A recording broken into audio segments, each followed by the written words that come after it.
What's going on, everyone? Welcome back to another Watchalong. I'm just getting everything sorted, ready to go. Alrighty.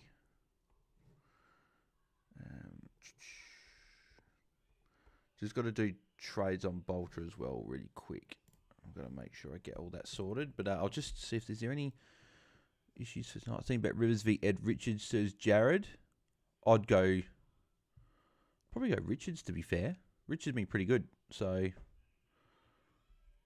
I go Rivers, I'll be able to get Powder Caldwell next week. May not have enough cash. Okay, well, if you don't have enough cash to get Caldwell next week, then I'd go Rivers this week. Unless you can get Caldwell this week, Jared. Can you maybe swing like one of those for like a Fisher or a Sexton into your defence and get Caldwell this week and then get the other next week, or you can't afford Caldwell this week? Because if you can't, then obviously get Rivers this week and then you can do it next week.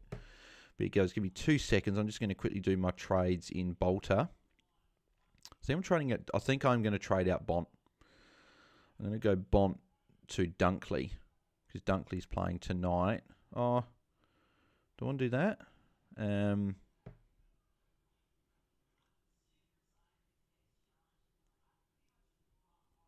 Because I could go to Treloar or Taranto instead.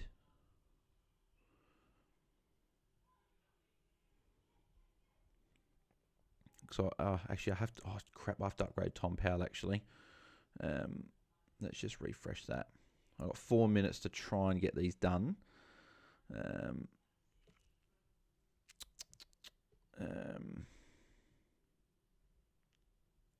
same Bolter. Powell definitely has to go.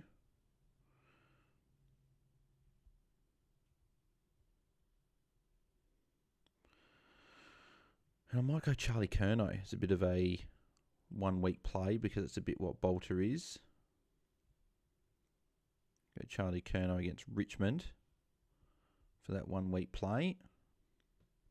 So that's one trade. Oh, cool. Still got 26k in the bank. So Ryan Clark, Dacos, Martin, Young, Fisher, Gawn, Goulden, Bont, Walsh, Dawson, Merritt, Flanders, okay. Okay. All right. So then I need to go.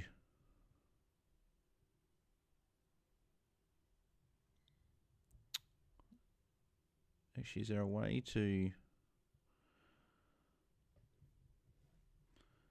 Then I need to go Bont to a defender. So swap Sarong back into the midfield. Is it? It's not raining, is it? I thought that's what they were showing there for a second, maybe.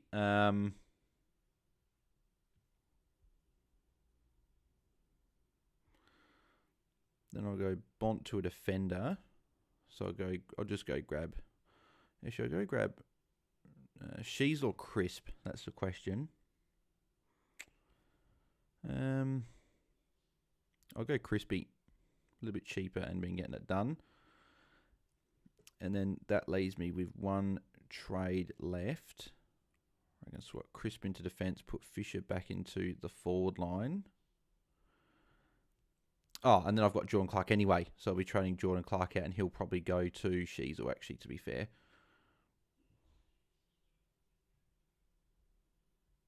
Yeah, Clark out.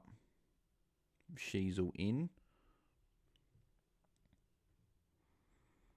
And I've got Ryan, Dacos, Sheasel, Martin, Crispin, Young, Gawn, Goulden, Walsh, Dawson, Merritt, Flanders, Zorko, Heaney, Fisher, Caldwell, Sexton, Marshall, English, Green, Curnow. Cool. All right, I like that. And then I'll go Marshall, captain. And we're done in Bolter. Yeah, Andrew, I know Bont's named to play. It's just in Bolter you get 3 trades a week. My team's done anyway, so I might as well just do a few different trades in there. So, but yeah, I'm looking keen to see what happens with this game tonight. If Melbourne can respond, how does Gawn and Zorko and that go? Cool, I've done my trades already in RDT. I'm pretty sure I've done them in Supercoach as well. So I reckon we're all set to go.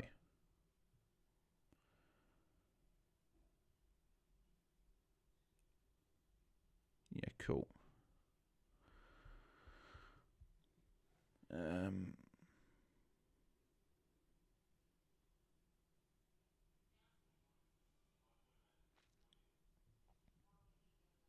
Right, so I got Zorko, Gorn tonight, only the two. Obviously, Oliver's out for Rosie. So that's done. We're ready to go.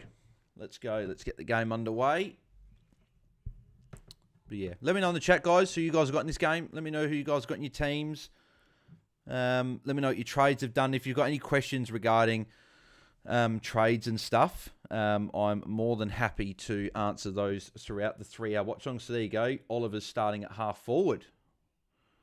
So very interesting that he's not in the CBAs to start. So Rivers into the midfield. CBA, you got Viney there and Cozzy. No, it's not. Yeah, Viney and Cozzy Pickett. So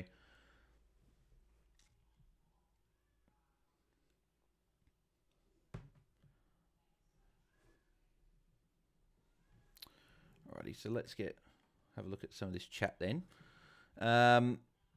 Andrew Highbales, my trades are Alex Sexton to Dane Zorko, Will Graham to Calamachi, Zorko's my captain and Flanders my vice captain. Yeah, well, hopefully you switch that round, Andrew, and put Zorko VC Flanders captain, because obviously Zorko's playing tonight. Is George Wardlaw an option to upgrade to Andrew Brayshaw? Yeah, I like that upgrade. Wardlaw's got to go anyway, so if you can go Wardlaw to Brayshaw, it's not a bad play. Power Prawns us. So I was red rank 193 last week. Good stuff, mate. Dunkley tackled. The guy I'm playing this week in my league was ranked 150 for the round. Man, it's tough. We're both ranked about 10k overall. Oh, good weeks of both of you last week. Yeah, good mark to Stephen May there. Oh, no, free kick.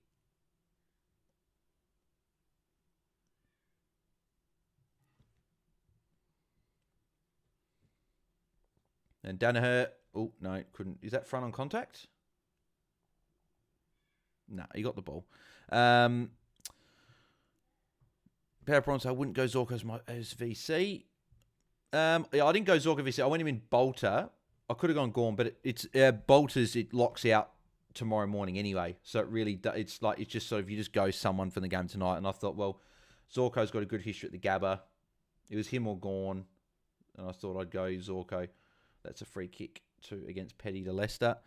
Bit of argy-bargy going on. Is it 50 as well? It's 50. Can't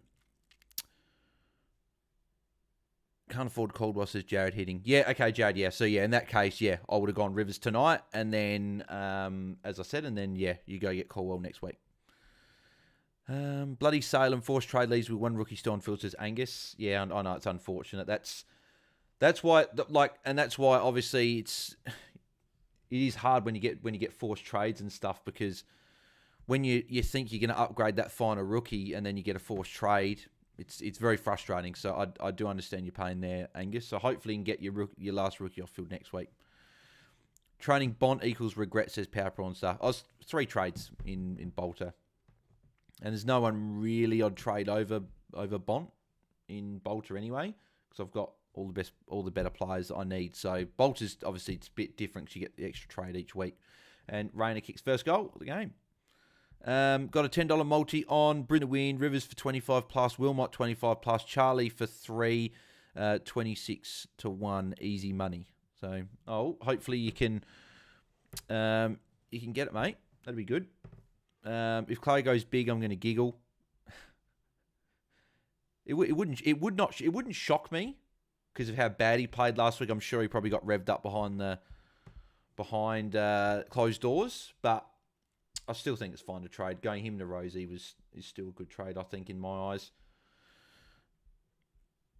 There's teams like in the top 10k bars, strong teams. Yeah, no, there is. And again, there's a lot of teams out there that are very good. And there's coaches that have had bad years that are outside top 10k that have been successful. Plus, like Sancho only just broke into top 10k last week after his big few bye weeks, which is obviously good for him. But like Mini Monk is well outside. He's had a tough year. A lot of good coaches have had tough years as well. It's just one of those years that, and I think every year now it's top 1,000 is the new top 100, as a few people keep saying. It's just, it is hard to try and get a high ranking, and you got a fair bit of luck's got to go your way, I think, to sort of get a lot of high ranking just because, like, even Tom said even Tom, who's number one, he said he's been kissed a lot this year with a lot of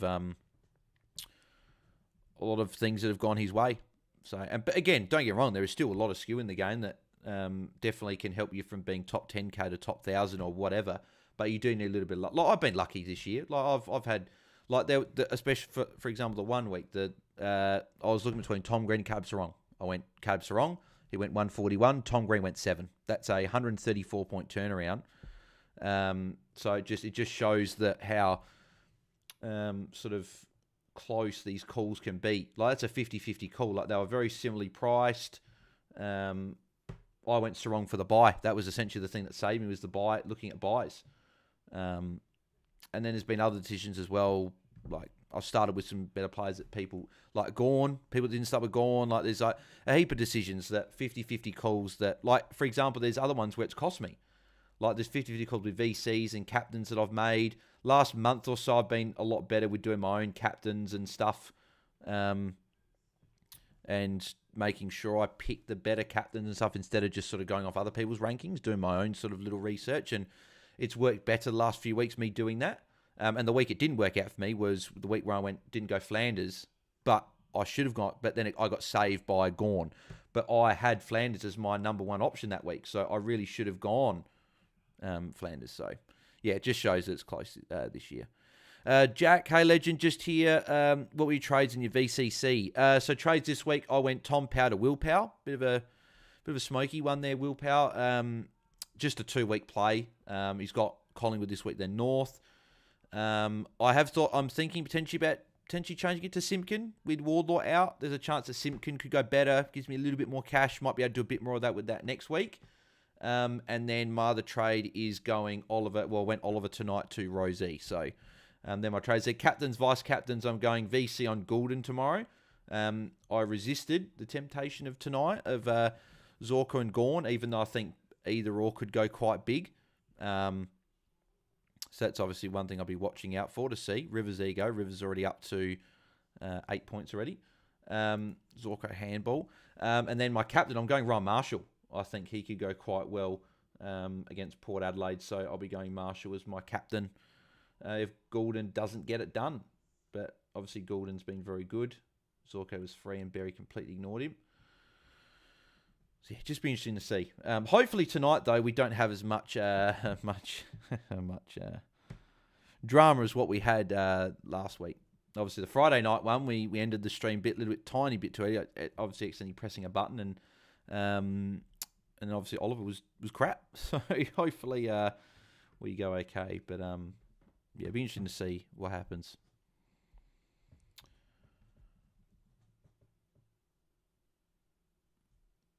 There's Ashcroft there. Let's kick goal. No, he's just missed it. That would have been good for Ashcroft to get a goal early. Good to see Ashcroft back. Sort of a lot of people have sort of almost forgotten about him. And not Brisbane fans, but people have forgotten how good he... people might have forgotten how good he is, potentially. Just because, like, he showed a lot of promise last year. And yeah, I picked him up on the draft scrap heap in one of my leagues, which was nice. There's Zorko. Got a tap, though. Didn't get a kick. Rivers handball. Rivers started well. He's had a few touches already. There's Maniz Wakefield. Be watching. Keeping a close eye on him as the potential downgrade for next week. Wins. It's great tackle by Dunkley. Got to be pinged. Had one arm free. Beautiful tackle. Plays on quickly. That's Leicester. It's not Zorko. Ashcroft again. Goulden VC into Flanders, captain, consistency. Yeah, I like that. I like the Flanders captain. He's, again, as you say, he's consistent as any. Only once below 100 since he moved into defence. Only 3 games have been outside of 110 since he moved into defence. So, yes, he's just very consistent. So, yep. Anthony Beresford, drama and salty barrels would be nice to avoid this Friday. Well, yeah, I'd like to avoid that. I'd like to be happy and upbeat. And the good thing is I feel like with the trades this week, as long as Will Power does well, most of the other players I'm comfortable with the team having. Obviously, Bont, there's questions with him, with his back, and I've got a couple other players or whatever, but I feel like I might have hopefully have got rid of those real dirty sort of floor players like Powell and Oliver, and sort of my worst 3 players, I guess, on field now is Will Power, Toby Green, and Alex Sexton. And then the rest of them are like Rosie up, like Rosie, Green, Fisher. Like you've like guys I think will be potentially top 6, top 8 in their line. So I feel like the team's in a good spot. Just maybe 1 or 2 more weeks to get rid of all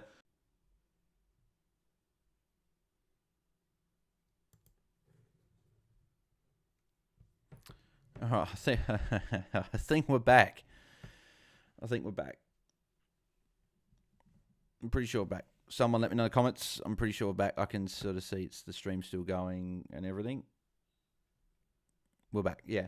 There was I don't know why. For some reason, on our Wi-Fi thing, we've got 2 different Wi-Fi connections. Don't know why we've got 2. So it was on the other one. I didn't actually want it on that one, so I changed it. So we should be fine because that other one's a little bit dodgy. So I just changed it. So we should be good now. I don't know why it was on that, but anyway. Yeah, I think I was just saying that my worst 3 being Toby Green, Sexton, and Will Power. Is 5G. I work for Telstra forever. I can't remember. I know that they brought over a Telstra 5G thing. I think that's the one that keeps playing up, to be fair. I think it's actually the 4G one that actually keeps going well. So I'm not too sure, to be honest. I know it's just like it's a different one. Does it say? No, it doesn't say if it's 5G or not, but we keep going anyway. Purple Star predicting Zorko has no massive scores for the rest of the year, still average 100, but no 130 plus scores. I've been watching him, and it's like Clark and Ryan, they want to share the ball more. Clark and Ryan are probs done as primos, in my opinion. I think they could still be okay because they've got a good run coming up after Sydney. They've got like Richmond and a few other guys, so I think they'll still be okay. But yeah, I think you raise a good point. They might not put up these big scores. Maybe it was just Zorko's would just really match up. He went 148 against Richmond. He went 184 against Gold Coast in that sort of an anomaly of a game. So yeah, you got a good point there. Lol, Salty Bale's the champ, says Power Prawn Star. Is he? Jack, tempted to fade Rosie because the windy tag crazy, or just go straight back and get him? Well, it depends what you can do. If you've got no other rookies, or if you're upgrading your final rookie and Rosie's the best you can get to, I still think he's a good play. So there's Oliver with a handball. Ashcroft mark. It's a mark. They said that didn't go 15. Don't know how they said that didn't go 15 because quite clearly did. Soul strip. No. Kick smothered. There's Windsor. Windsor's had a few touches early. But yeah, I'd be going straight back and get Rosie, Jack. Anthony Beresford already peppered by some drama. Here comes the salt. So, no, we should be okay, I think. I think that was just because it was on a different Wi-Fi connection. We should be fine moving forward. Now, Gorn's got socks down. Oliver, another handball. There's Gorn running through, getting a kick. If it's 5G, it's only good in the immediate vicinity, but it's faster. Okay, yeah. Well, I'm not too sure, to be honest, if it is or not. Ashcroft's getting busy. Ashcroft's had a fair bit of it early, which is good. It's good to see. So it doesn't seem at the moment that Oliver's being tagged by anyone. He's essentially running around alone. Doesn't seem like Berry is doing the tag on him, which is I thought might happen, but maybe Brisbane just think they're a better team than Melbourne, so they don't need to do it. Would be Rosie or Jaden Short? Oh, 100% Rosie then. I was interested in Jaden Short maybe 2 months ago because he was cheap, but there's Oliver again, but he just hasn't really looked like doing anything, to be honest, so I wouldn't be getting Short, no. There's Wilmot, Power Prawn Star, mate, your guy, +6. You've got Power Prawn Star, you got him in your team, don't you? You've got Wilmot? Because I know obviously some of the Ball Boys one, and you've said on ours a few times about Wilmot. Have you got Wilmot in your team? Ashcroft again. I hope I'd put him on the field in my draft team. So Ashcroft should be top scoring, I'd imagine. Well, yeah, nearly top scoring. He's on 21. He might be 27. I don't know if they added that last +6 yet. Clayton Oliver's already had 6 disposals. That's hilarious. He'll probably go get 100 tonight. And I could have gone a rookie down and got a better player. And I could have had Oliver and someone better than or whatever. But there you go. That'll probably happen. And Ashcroft's on. Yeah, Ashcroft's equal top scorer with Cozzy Pickett.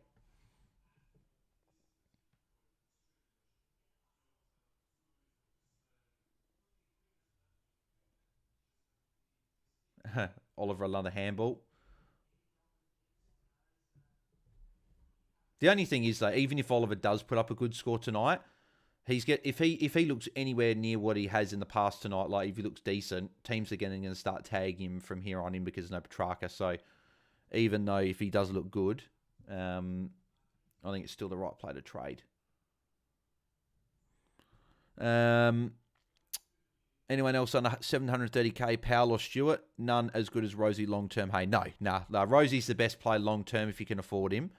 I'm going Will Powell, but that's as probably a 2-week play, I think. I don't think it's going to be any more than 2-3 weeks, to be honest. Power said, I ignored all the advice, went Clark to Powell and Harrison up to Wilmot. Both have break-ins of 58. Clark is 923k. Buy low, sell high. Use the 2 new guys as stepping stones promotion. Yeah, I don't mind it. I would have held Clary, says Power Prawn Star. I couldn't after last week. He just did not look good at all. And going him to Rosie, I think, is going to benefit my team long-term anyway. I've Hugh McCluggage, Dane Zorko and Callum Archin match on tonight's game, says Andrew. Perfect. He's so cheap. Power Prawn Star, who's cheap? Who do you have tonight, says Andrew. I've got Gawn and Zorko as my only 2 tonight. So not really, not too stressful, I don't think. Most people have got those 2. It just depends. Does either of them go 120 and be beneficial for people that VC'd them tonight, or do they both go 90 to 120 and sort of get solid scores? Oh, Clary, he's so cheap. Yeah, he is cheap, yeah. He's the sort of guy that teams in good positions, if they have a lot of money, they could have Oliver as like an M9 at some point. He might get to that cheap. If he puts a few more bad scores, he might be close to 600. The one thing to note for Oliver is that he'll be very cheap for next year. So I think that a lot of us will probably start... Well, I think Oliver will be a very good pick next year if he has a full preseason. And even like a guy like a Petrarca maybe might even be a guy we look at. I don't know. I don't think he was anywhere... Tholstrup. I don't think he's near forward status, but he'll be cheap. So we could even start both Melbourne mids. I know that they weren't scoring great, but if they're priced like that, Zorko not apparently 15, which is... I don't get what's with these umpires tonight. They've called so many not 15 when they've looked like they've gone the distance. But I'm just looking in my draft team to make sure I played Ashcroft on the field. I did play Ashcroft on the field. Cool. I didn't even loop him. That was so. I should have looped him, to be fair. I really shouldn't have played him straight on field, but it is what it is.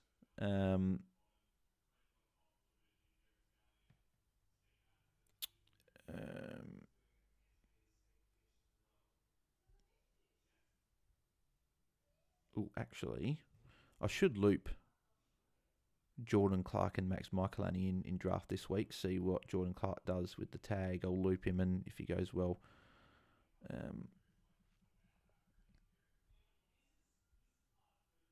oh cool. I didn't have anyone on my draft bench that just fixing up my draft team because I forgot to do that actually. Have I got enough mids? So I still got Bonner in my draft team. Cozzy Pickett. No, missed it.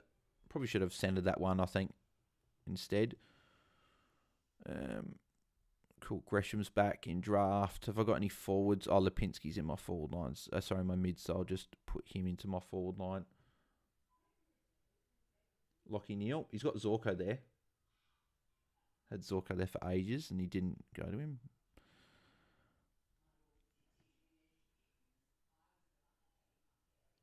Ashcroft again. Ashcroft looked good early. He's definitely looked good. Already up to 30 points. So I'll refresh the scores for everyone. Oliver on 17 with 7 disposals. It's Oliver, leading disposal getter on the ground. Ashcroft is second. So, I've got so many defenders in this dynasty draft team that are all sort of just mid, and they're not good, not that good. Put him into the mids.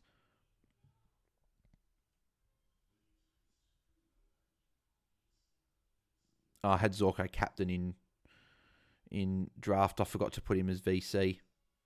I would have put Dawson captain. Actually, not. I would have put Newman captain. That was a bit of a mistake by mine, but oh well. That's all right. Hopefully I don't lose in that one.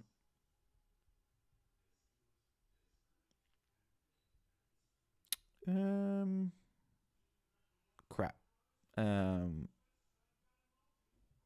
Okay, Holmes has just got to move to the bench. Put Jordan Boyd on.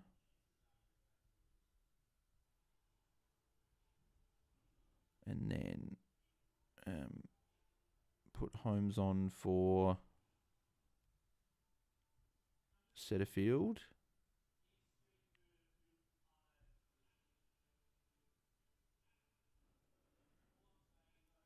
I'm going to have to play Curtis Taylor then, that means, this week. Unless there's another defender which is not. Yeah, I forgot to bloody put one of Rain or Sparrans in mids. Oh, well.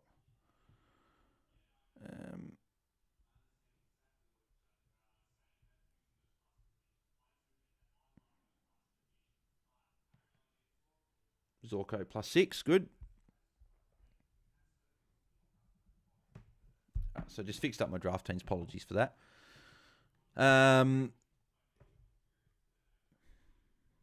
Cheap because he scored a 30. Oh, mate, you're giving you too much credit. He scored 26. So, good loop, Clary, in a week or two. And that's what I mean. A few people might jump on him as an M9 if they want and might be able to loop. Power Prawn says he's a trade intake, 100% undroppable, never going to go that bad again, ever, says Power Prawn. So you never know, but you'd think the full pre-season next year he's not going to go as bad as what he's done this year. Strange game so far. Lions just not chipping it in D50 last few weeks, says Jack. Yeah, I know. They haven't done that lately. Andrew, can I join your draft league? I think you're talking about the Content Creators Cup one, Andrew. That's on, unfortunately, that's only for the... that's Tim's organised that, and that's for the podcasters, because obviously all the money goes to charity and stuff like that. So whether we have people sort of... If they're, well, I'm assuming that everyone will stay in the league next year, so we'll still have 20. So it's not like there'll be places free, unfortunately. So I do leagues every year like that. I sort. So Andrew, you can always be part of that league next year. But yeah, the Content Creators Cup one, that one's run by Tim anyway, and that's just with the podcast podcast crew.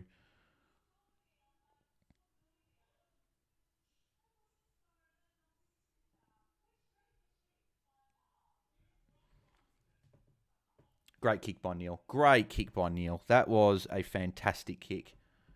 Hibwood didn't even have to stop then. Wonderful kick. Double dummy evening, mate. Interesting start. Who you got tonight? Just Gorn and Zorko for me tonight. No, I've got none VC. I've got Gorn VC in Supercoach. I've got Zorko VC in Bolter. I think that's in terms of that. But besides that, they're just the two. So, yeah, looking at my captain and vice captain in the next few days. So, hopefully one of those guys can go well. And Hipwood's missed.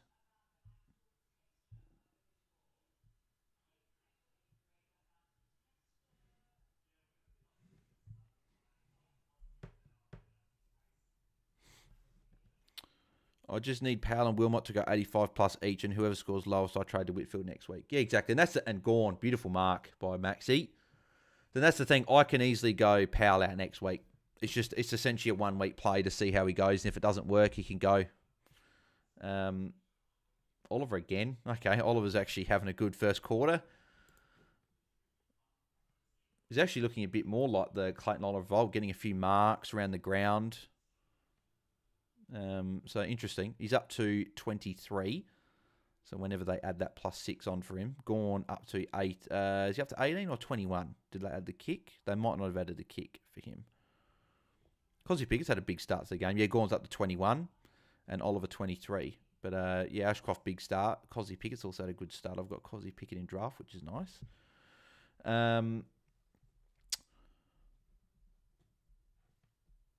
If Oliver goes high, what would you do?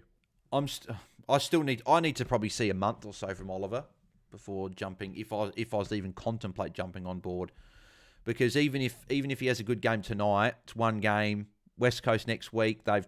Jinby's been tagging, and I suspect if Oliver played well tonight, they'll tag him next week. So I'm still firmly not looking at Oliver as a trade back in. I'd need to see something a lot more from him. And Gawn, Moz says Power Prawn Star. Have you still not got Gawn, Power Prawn Star? Dunkley. I don't think Dunkley's had a huge start. I think he had that tackle and he's had that +6. Besides, I don't think he's had too much more of it. Oh. Geez, that's got to be a free kick, surely. I don't know if Loman's been knocked out. He'll definitely be having a HIA for that. He did still take the kick, to be fair. I think he kicked it to Dunkley. Yeah, Dunkley just got a +12 from 2 short kicks. Loman's back up, and he's missed it. So, funny enough, Dunkley might actually have jumped a fair bit up there. Yeah, he's up to 18, so he'll be up to 24 when that gets added. 2.5 minutes to go in the quarter.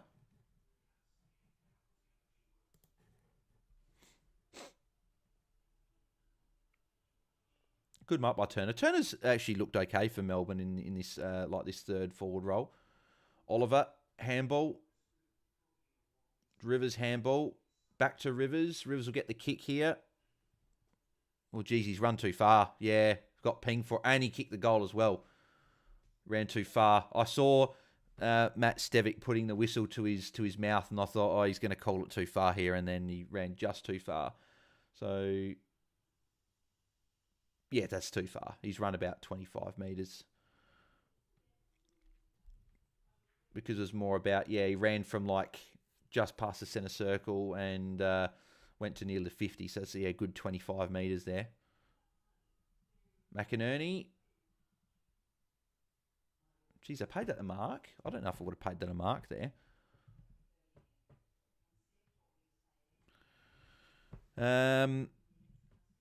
No, I'm playing around him. English is coming good. Yeah, English has looked good.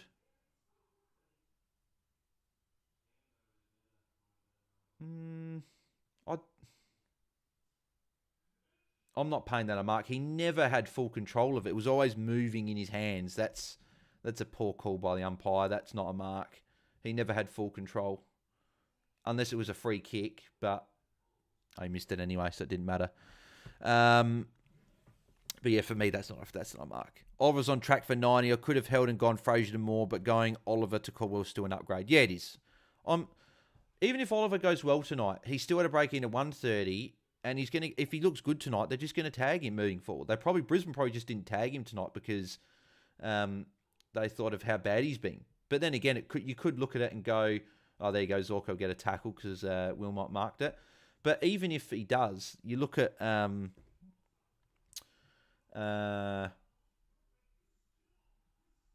Caldwell, he's a better player, so you definitely want him. And then again, Brisbane, if Oliver's going too well, which he started fairly well, they could easily put Berry onto him from the second quarter onwards or at half time. So, yeah, I'm still not sold yet. Oliver's looked better tonight, that's for sure. Dunkley tackle.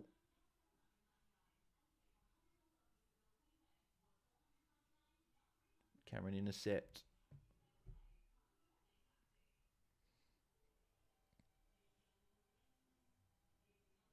And his Wakefield got a bit of a soccer there. Pepperon's like, come on, Clary, he's not even in my team, but I think he might make an appearance before year's end. Corey Bladage, I've never had Gawn either. Went off him when I saw the Gawn photo of his calf getting rubbed, ran 0 and went off him to Cherry instead with Grundy. PowerPoint. So I'm going to ride Cherry or X-Area, as you're saying, and English to the end. Gorn is great, but no point if you're playing catcher. Everyone else has him. That's it, and that's a good point as well. If you don't have him, do you worry about bringing him in because there are a few good ruck options there? You just go a few different and sort of just almost hope that Gorn doesn't go as big. So, you ever use DT Live Ball, says Chaplin? Yeah, a few people have asked me about that. It just, the layout of the of OBS that I use, it's just a really good layout for this, and you get to see the players' photos and stuff like that. So, and with DT Live, it's just, I've tried it. I'll play with it in the off season or something, but for the rest of the year, just with Watchalongs, we're just using the AFL app. But a few people have mentioned DT Live and Fan Footy and a few other ones, so we might look at it in the off season.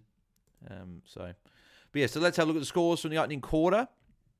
So Cozzy Pickett on 39, good start for him. If anyone's got him in draft, I know I do. Van Rooyen's had a good start as well. Ashcroft, good start, looked good. Obviously lower game time, but we expect that in his first game back. But looked good.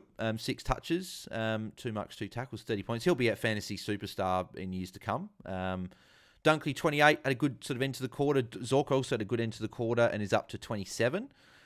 Oliver's up to 25 as well, was Cam Rayner. So Oliver, 9 disposals in the first quarter, but no tackles and only 1 mark. That's obviously the thing that's been letting him down. But he did play 89% game time. So that's interesting that he had such high time on ground the first quarter. So, yeah, very interesting. Wilmot, 24, good start. Obviously, be happy with that power prawn star there. Lockie Neal, 24 as well. The exact same stats for Wilmot and Neal. 4 kicks, 1 handball, 3 marks. Gorn's on 21, so quite a start for Gorney. Windsor 19. Revel 15. Rivers only on 14. Rivers actually had a good start to the game. It just and it's one of those ones that he would have been on 17. Then you add the kick and goal. That's 9 points. It's 26. It's a fair turnaround for that running too far one. So that obviously sucks for Rivers in the first quarter, but he looked good in the first quarter from what I saw. Viney only 13. I thought he might have been a good target for people looking at him. Tholstrup and Maniz Wakefield are on 12 each. Sparrow, 11. Zach Bailey's had a quiet start, only 3 points as well. Harris Andrews is only other one, keepers on 0. So, yeah, so the scores. So, look okay so far. Obviously, Gorney's a little bit down, but Zorko's a decent start. And if you did somehow hold Clary, then 25 isn't a bad start either. Ashcroft is good for my draft team. Yep, Angus, exactly. I picked him off the scrap heap, and he's looking good early, so I'm pretty happy with that pickup now. Yeah, have Briggs and X, Gorn been evading Mike. Great options every week, says Anthony Beresford. Underscores, mate, good to see you again. Had the worst possible trades last week. Dersma to Amadi, Butters to Merritt, lost points, and Graham to Salem, which lost points. VC Goulden, Captain Flanders this week. Yeah, I like the Goulden VC and Flanders Captain this week. My number 1 and 4 this week. Power Bronze Star, my boy Wilmot 24, telling you get on. He'll be a good option in the future, I think, definitely. I'm holding Luke Ryan for 3 weeks, says Andrew. Zach Bailey ruining my draft, says Steve-O. Yeah, I've got him in... do I have him in a draft? No, I think I have him in one of my game day squad teams for tonight, but he's not been good so far. Sosbro, what were you thinking... Oh, that was for underscores. Praying on Gorn's downfall every week as a Marshall and Grundy owner. Well, I'm really, really hoping Marshall goes big this week. As a guy that is unique, I think he's only 8% in the top 1,000 that have got him. I think a few people might. I think Mitch was going for him this week, and I really like that pick. A few people might be going him this week, but he'll still be very lowly owned. If he puts up a big score, that could help me claw back a bit of what I lost last week. Someone said McCluggage and then a vomit emoji. I just want to see what McCluggage was on. Yeah, 9. And I've never been a fan of McCluggage as a fantasy option unless he was playing full-time midfield. But he's a winger. Like, unfortunately, you don't see Errol Goulden's about the only one. We don't see any more of the Andrew Gaff in his prime, Brent Stanton. We don't see many of these wingers that are just consistent high scorers. Like McCluggage has a good game at St Kilda, but then drops looks like a poor one so far. So. Yeah, that's why I just haven't trusted him as an option, unfortunately. Anthony Beresford, hopefully Pickett doesn't fade like last week. Yeah, we'll have to see. But he's playing a bit more forward. He's had 3 shots at goal. I don't think that's going to happen every quarter. Corey Badge, happy with the start from Zorko, VC in Fantasy and Supercoach. Have Dunkley in Draft and Classic. My VC in Draft is Dunkley. Yeah, I think Dunkley would be good. In the DT Shiver one, I wish that you could do VCs and captains because I would have gone VC Dunkley tonight, but there's no VCs or captains. So it's just... There's captains are off, so which is annoying. I need Calamachi to pick up more, says Andrew. Tony Ford, Oliver looking like a solid underpriced primo, could bring him in next week.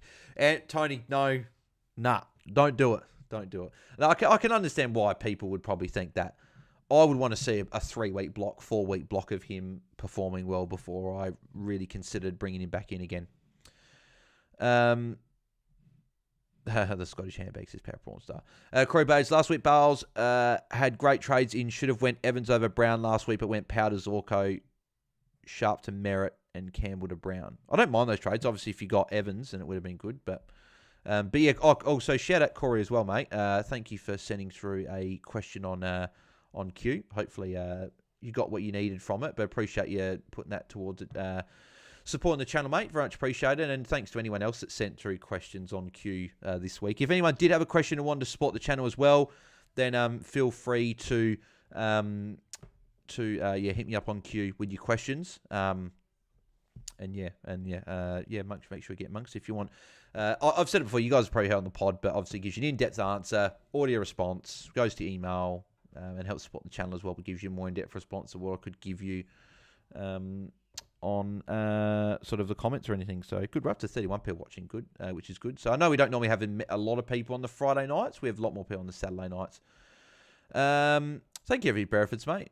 Anthony Beresford, mate. Thank you very much for the super chat there. Starting the Bales halftime pizza fund. Off topic, Bales, watch your Brownlow pick. Well, mate, firstly, thanks for the super chat, mate. See, that's your 5th super chat on the live stream, mate. So thanks for your support over however long you've been watching, mate. Very much appreciated. Brownlow pick. I actually did, fun enough, a week ago, put $5 on Bont to win at $7.50. So I feel like them.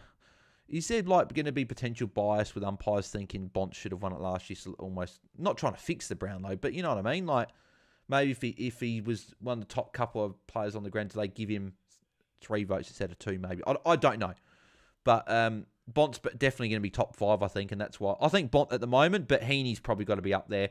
The only thing I worry with Heaney for the Brownlows, he started first 5 weeks, probably got 14, 15 votes, but depending on what he does in the last 9 weeks, Warner and Goulden are going to eat into his votes. So that's the thing. Whereas Bont, for me, I don't see many players off the Dogs stealing votes off of him. Zorko, should have gone to Zorko, Lester, you idiot. Had bloody Zorko, he goes to Dunkley, so that'll make people happy that they've got Dunkley in their team.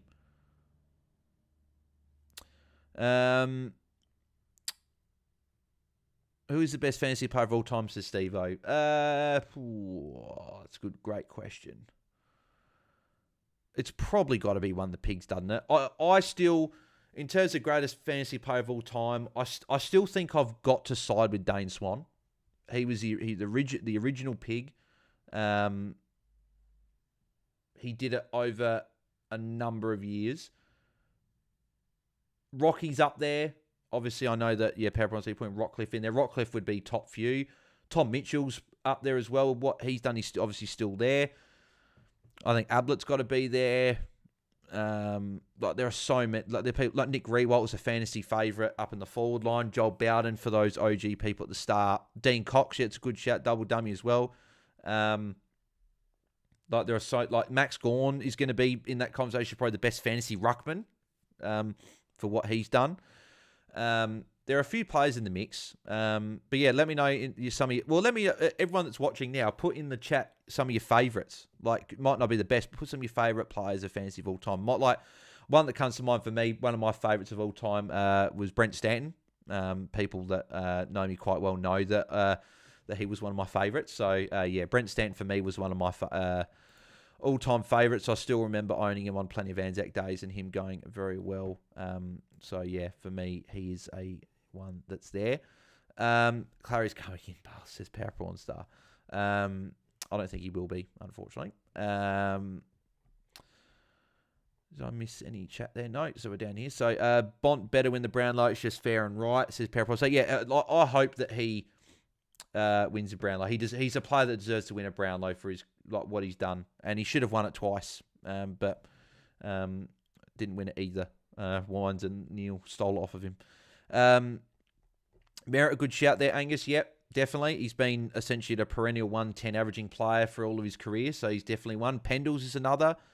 Pendles is one that people... Stevie J as well, Steve Johnson, Paul Chapman, some favourites. And I'm just seeing Patrick Dangerfield, obviously, in his prime years there. So there was like plenty of good players. There's like we could still keep thinking of heaps. Even like Brendan Goddard, Brett Deledio, Dunkley's going nuts at the moment. Getting a lot of these +6s that are going around. A few people saying IT Dunk's going ham. He is. Yep. James Crabb, Kieran Strawn. No. What do we got? DJ Laird. Yeah, Laird's a shout as well. Laird's been again. He was Australian halfback. Massive averaging player in defence, and he did it in the mid as well. So, yeah, Laird's probably going to be up there. Might be top 20. Well, obviously one of my favourite players of all time. It was just obviously good that my favourite player was one of the best fantasy players for a few years. They were very, very good years, that's for sure. Buddy had the biggest set. But yeah, I can't believe I forgot Buddy as well. Buddy, another one. Buddy was another one that a lot of people owned. There's only two, Swanee and Rocky, says Power Prawn. So, for me, it's still Dane Swan as the best fantasy player ever. That's where I would go. And I was lucky enough that I was born in 98, meaning I was doing fantasy for a lot of the years that Dane Swan was going well, which was really good. So, but there were a lot of years as well where I wasn't doing fantasy and Swan was going ham. So, Kane Corns was a DT gun. Yeah, he was as well, actually. Yeah, I remember that. I owned him a number of times. Corey Bladage, all good, mate. Love that response. And I prefer to get Rosie over Laird and have like 200k in the bank and can get better forward next week, like Rankin, etc. Jake Lloyd, definitely. And then same for the others. Yeah, cool. No, I'm happy to help Corey. Jake Lloyd, definitely, or McRae. Jake Lloyd, was solid, and McRae was obviously very good as well. Power Prawns, Summer Portman and Bont got robbed by Wines. I had 50 on the Bont. I was spewing. Yeah, I still think that year he won it, and then same with last year. And he should have been a dual Brownlow medalist. Bont, it seems fitting that he would have been, but unfortunately not. Jack, Rockcliffe and Ablett did what they did in very bad teams where opponents let them do what they want. I think Ablett still did a lot of his damage as well at Geelong. Like I still remember seeing these highlights against this game at Marvel between North Melbourne and Geelong, and Ablett just going absolutely insane, like having like 14 touches in the first quarter and like 3 goals, and very, very good. So I probably disagree with the one about Ablett. Yeah, Ablett did a lot at the Gold Coast as well, but I think that, and then Rockcliffe as well was, like Brisbane was still okay, but Rockcliffe is like, and the thing with Rockcliffe is he was never one of the best players in the comp. It was just, he just feasted tackles, marks, disposals, everything. So, just checking how much we've got. We've got over 25 watching, which is cool. Appreciate everyone that's tuned in so far tonight. If you are tuning in live, make sure you smash a like on the video. We've already had 12 people do that, so appreciate the 12 done it. If you are watching, make sure you do smash a like and make sure you subscribe to the channel. Here's Zorko. Good. Oh no, it's Charlie Cameron. I just saw the yellow boots. There are a lot of Brisbane Lions players that got yellow boots, which is frustrating now. Zorko will get the +6 here though, so he got it there. Kicks it short to Cameron. They're going to go back to... No, I thought he might have gone back to Zorko for a second there. Brisbane doing a bit of chip around at the moment. Or Dunkley could get it here.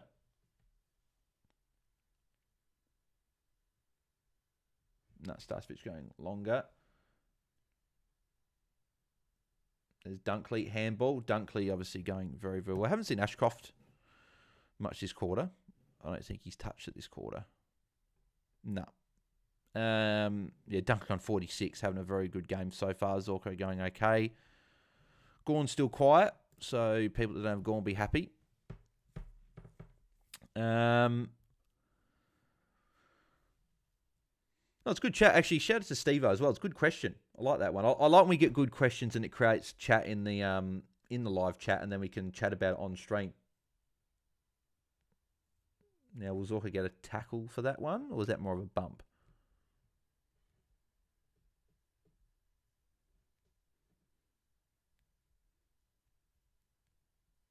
Leave a good mark. It's a mark. That's got to be a mark. Yeah, have to pay the mark. I almost forgot Lever was back tonight. Angus Easy, when I look at old stats from before I played, I always get surprised by key forwards scoring so big. Yeah, obviously, completely different game, but you see Dunstall, Lockett, all those guys scoring multiple games over 200, and we haven't seen...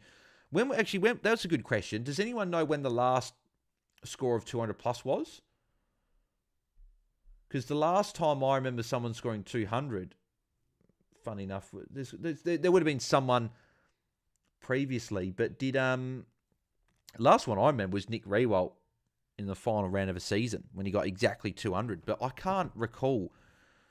I know that Rocky went 193 and there's been some high 180 scores, but I don't recall a 200 score being in like lately. Can someone let me know what the last one was? That'd be interesting to know. Albert did it in good teams though. Early days, yeah, double dumb. Yeah, I agree with that.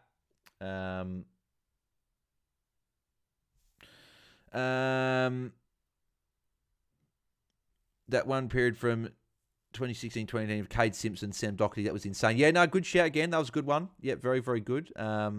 That was, I remember owning both plenty of times and them just chipping to each other. Like, people tried comparing Clark and Luke Ryan. Yeah, they did it for a few weeks this year, but Doherty and Simpson did it for a few years. And they were just insane. So it was, yeah. Andrew, my favourite AFL fantasy player of all time was Cyril Rioli, Tom Mitchell, Shane Crawford, Lance Franklin. Yeah. All of them good. Yeah, Rioli was good forward as well. Same with Crawford, and then obviously Mitchell and Franklin. We know how good they were. Like, how did Nick Riewoldt average over 100 plus as Angus? Yeah, I know. Riewoldt was very different key forward. He was one that got really high at the ground. He was like the better version of, like Jeremy Cameron's been great, but he was the better fantasy version of Jeremy Cameron. So, yeah. Underscores, I think I have the same basketball poster in the background, but just way bigger. Oh, yeah. Yeah, and I bought that from one of the malls near us, so I thought it'd be good to put on the wall. It's good. I love that photo with Kobe, Jordan, and LeBron. So,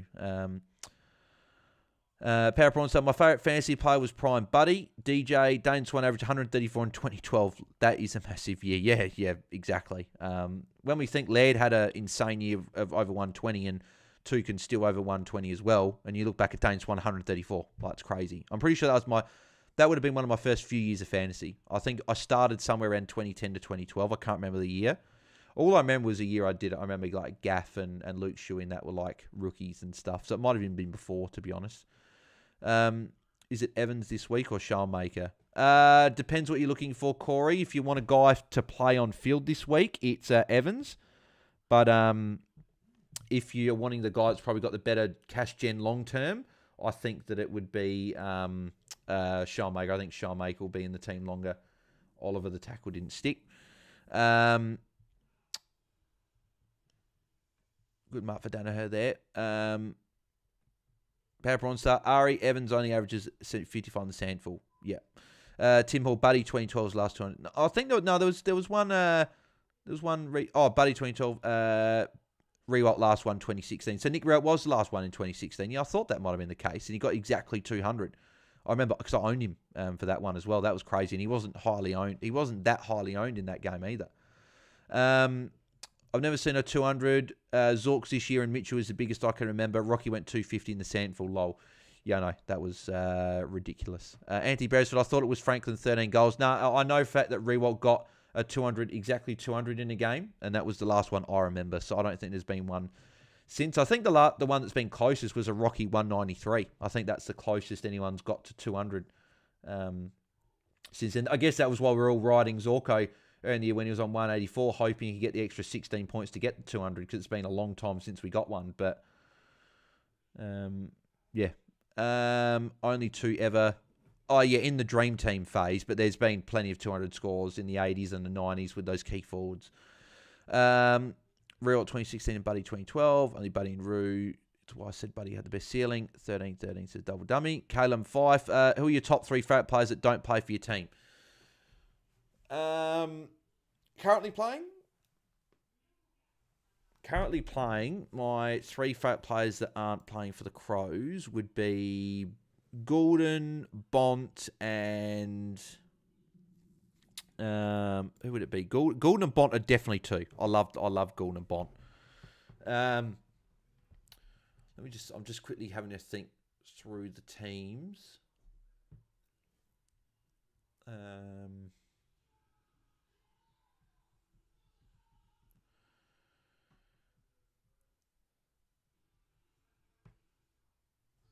Who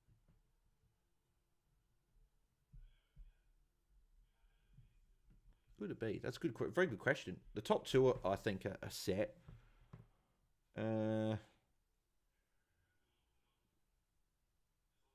Probably Gorney, to be fair. Probably Max Gorn. He seems like he'd be a really nice guy off the field as well. Really funny guy. So Gorn would probably be there.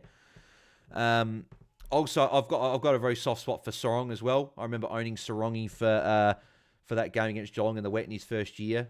And since then, I was like, you're going to be a very good fantasy player for us. So Sarong would be in there, like, probably just like, he could be 3 or 4 maybe. It'd be one of those few. There are a few there. And Clary, to be fair, was actually one of, I did really like Clary. Just this year, it's been a bit sour. There you go. Fritsch goal. It's funny that we're sort of chatting all this fantasy that Melbourne are in front. 5-5 to 4-8. So, yeah. So they're probably the 4 that I really like. And top 3 would be Goulden, Bont, Gorn that don't play for the Crows. Obviously, if there was a few, Dawson and Laird are my 2 favourites. Obviously, Laird number 1, Dawson 2. But when Laird retires, that'll be a very sad day, but then it'll be Dawson.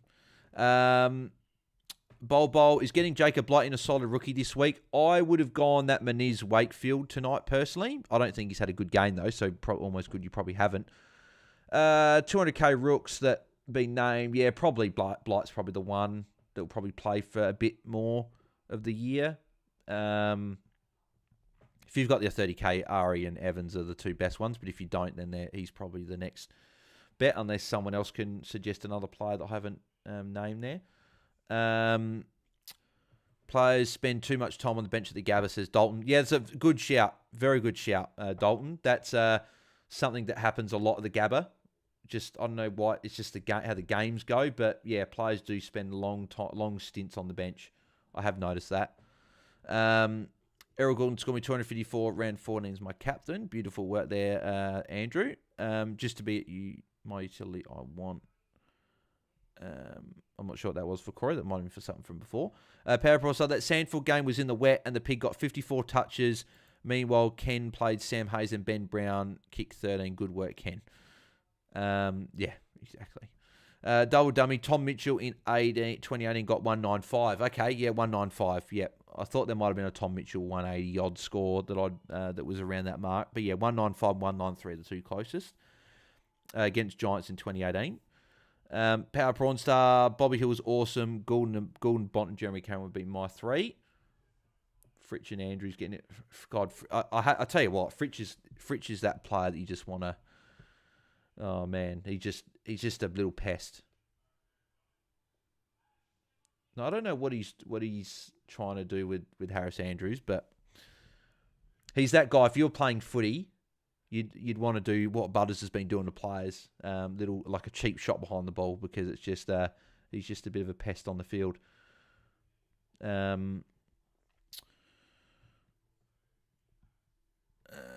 Corey Badge, can't wait for Bargain Clary 2025. Yep, agreed. Oh, Anthony Beresford, that's another good one. Bo Waters. Yeah, used to smash fantasy ceilings. That is another good one. I used to love having Bo Waters. He was one of the guys that when I first started fantasy, he was one of the premium defenders that you'd have in your team. And he was an absolute seagull back there. He was doing what Jake Lloyd was doing before Jake Lloyd doing. He taking like hangers as well. He was another good, yeah, I like that one. Tim Hall, Hawks v Richmond 1992. Jason Dunster would have scored 243 if my calcs are correct. Yeah, no, there was plenty of scores that the Chief would have had that would have gone big. So would have been good if I was born in the 80s and they had fantasy in the 90s, and then you could have had it.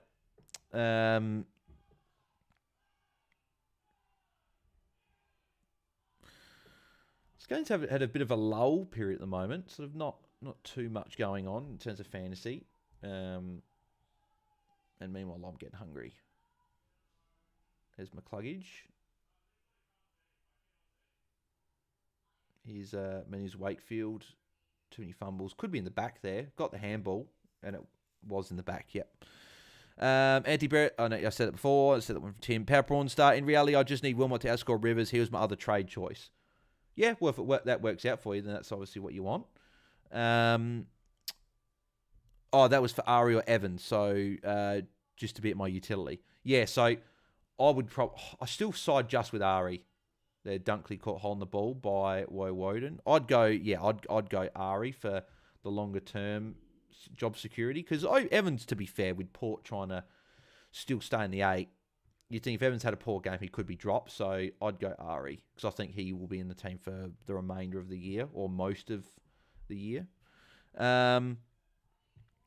Double Dome would love to see what Chairman Data would have scored for Dunstall that day. Yeah, no, exactly. I would have loved to have seen what they had for his score as well. Corey Badge, wish I played fantasy then. Only started fantasy 2021, Supercoach in 2017. Yeah, I would love to know the exact year that I started, and it's because my bloody email changed in like 2019. I can't see my previous record for like finishes and stuff earlier than that. So, it was definitely before 2012.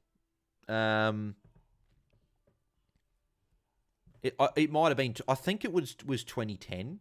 I think that 2010 was my first year because I remember Gaff and guys like that being like really cheap rookie type players. So, there you go. Melbourne another goal. So, had a good start. Let me just have a quick look. What year did Andrew Gaff make his debut? That would be Andrew Gaff debut 2011. So was it 2011 then? Maybe that I started.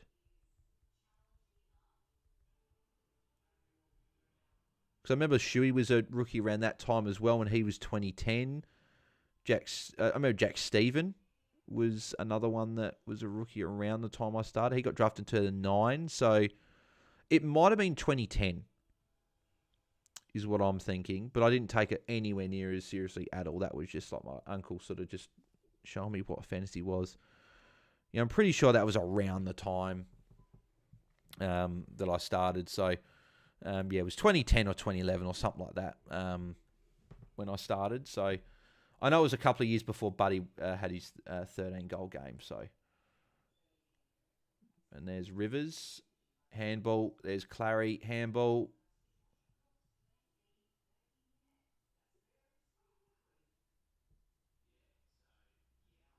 Very good kick to Cozzy Pickett. So Melbourne on top at the moment. Melbourne on top. Bartow and Enright must-haves. Yeah, another.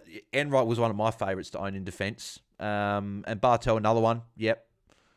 I'm liking all these names that people are coming up with from Scotty Thompson from the Crows as well. He was another very consistent fantasy player. I remember that massive score when he had that 52 touches or whatever against GWS when Giants first started.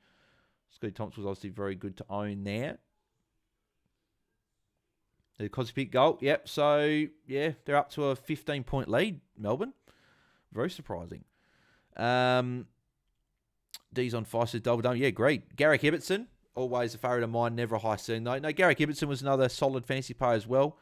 I started playing AFL Fantasy in 2018 until now, says Andrew. IT, Bryce Gibbs, 194 in his 110-plus season. Yeah, what year was that, IT? I can't remember what year that was. I can't remember what year he had that 110 season, Bryce Gibbs. Was it like 2014 or something? Or 2015? Something like that. It was somewhere around there. Could have been 2013. Somewhere between 2013 and 2016. Should have played Alex Neil-Bullen instead of Zach Bailey. Yeah, I probably would have said to play Neil-Bullen, to be honest, ahead of Zach Bailey, just because Neil-Bullen I thought might play mid, but then he hasn't even played midfield. Zorko tackle.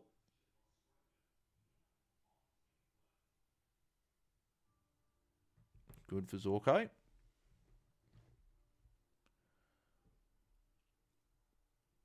There's Oliver again. Oliver handball. Oliver has looked good tonight. Better than what he normally does. Gorn missed the tackle on Bailey. Zorko handball. Solstrip trying to get into Tim. IT 2017 when he had Trent 112. Okay, so I was a little bit off. 2017. Oh, there you go. The year that the Crows made the grand final. I didn't realise it was that year, but fair enough.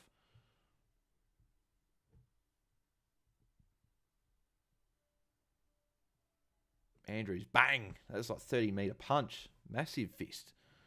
Power Prawn Star. I think I've been playing since about 2013. I remember Dean Cox. Yeah, obviously Dean Cox was definitely a fantasy favourite. I was once in a fantasy league. I was a disaster for anyone that owned. Oh, okay. Well, Power Prawn Star must delete the comment when I was reading out. Fair enough. Anthony Beresford, how old were you in 2010, Bales? I started Dream Team turn that, I reckon. I was 12 at the time when I started fantasy. Well, yeah, if it was 2010, I would have been 12. So, it was around there, 2010 or something like that. So I've been playing fantasy for a good 14, 15 years. And it'll probably be as long as fantasy lasts until the day I die, probably, to be honest. Probably be in a retirement village when I'm like 80, 90 playing fantasy. You never know, might be still doing a podcast by then. Oliver intercept mark. What's Oliver up to now? And Oliver 50 against Zach Bailey. So Oliver's actually going to be lining up for goal.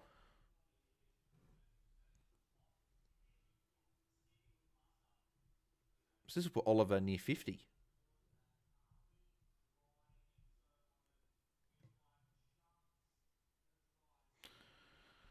Dunkley obviously going well, 56. Cosy Pickett's on 70. Definitely take that in draft. Viney's up to 48 as well. Zorko 39, Gorn 37. So even Gorn and Zorko, not huge, but Zorko's already been the bench in this quarter, and Zorko's been on the bench for a fair bit this quarter. He's down to 70% time on ground for the game. So he'll probably play at the quarter, and Gorn's already had his rest this quarter. So, so hopefully they put up good scores from here. And Oliver, goal. So that might be one of Oliver's first goals since being back in town. I don't think he's kicked too many. So Oliver would be up to 47, if my calculations are correct. Yep, 47. Well, there you go.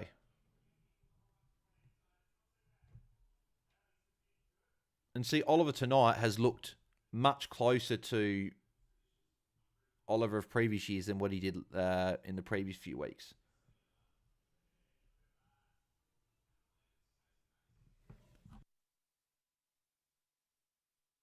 Good, got the mute button in time before the sneeze there. So yeah, Oliver going well. So if you did hold Oliver, you'd be happy. He's a leading possession getter on the ground as well with 13. So not high possession game. A lot of people sharing it around. Still 5 minutes to go, but sort of normally you have a player closer to 20 by now. There's Rivers. Rivers hasn't been as involved since the first probably 5-6 minutes.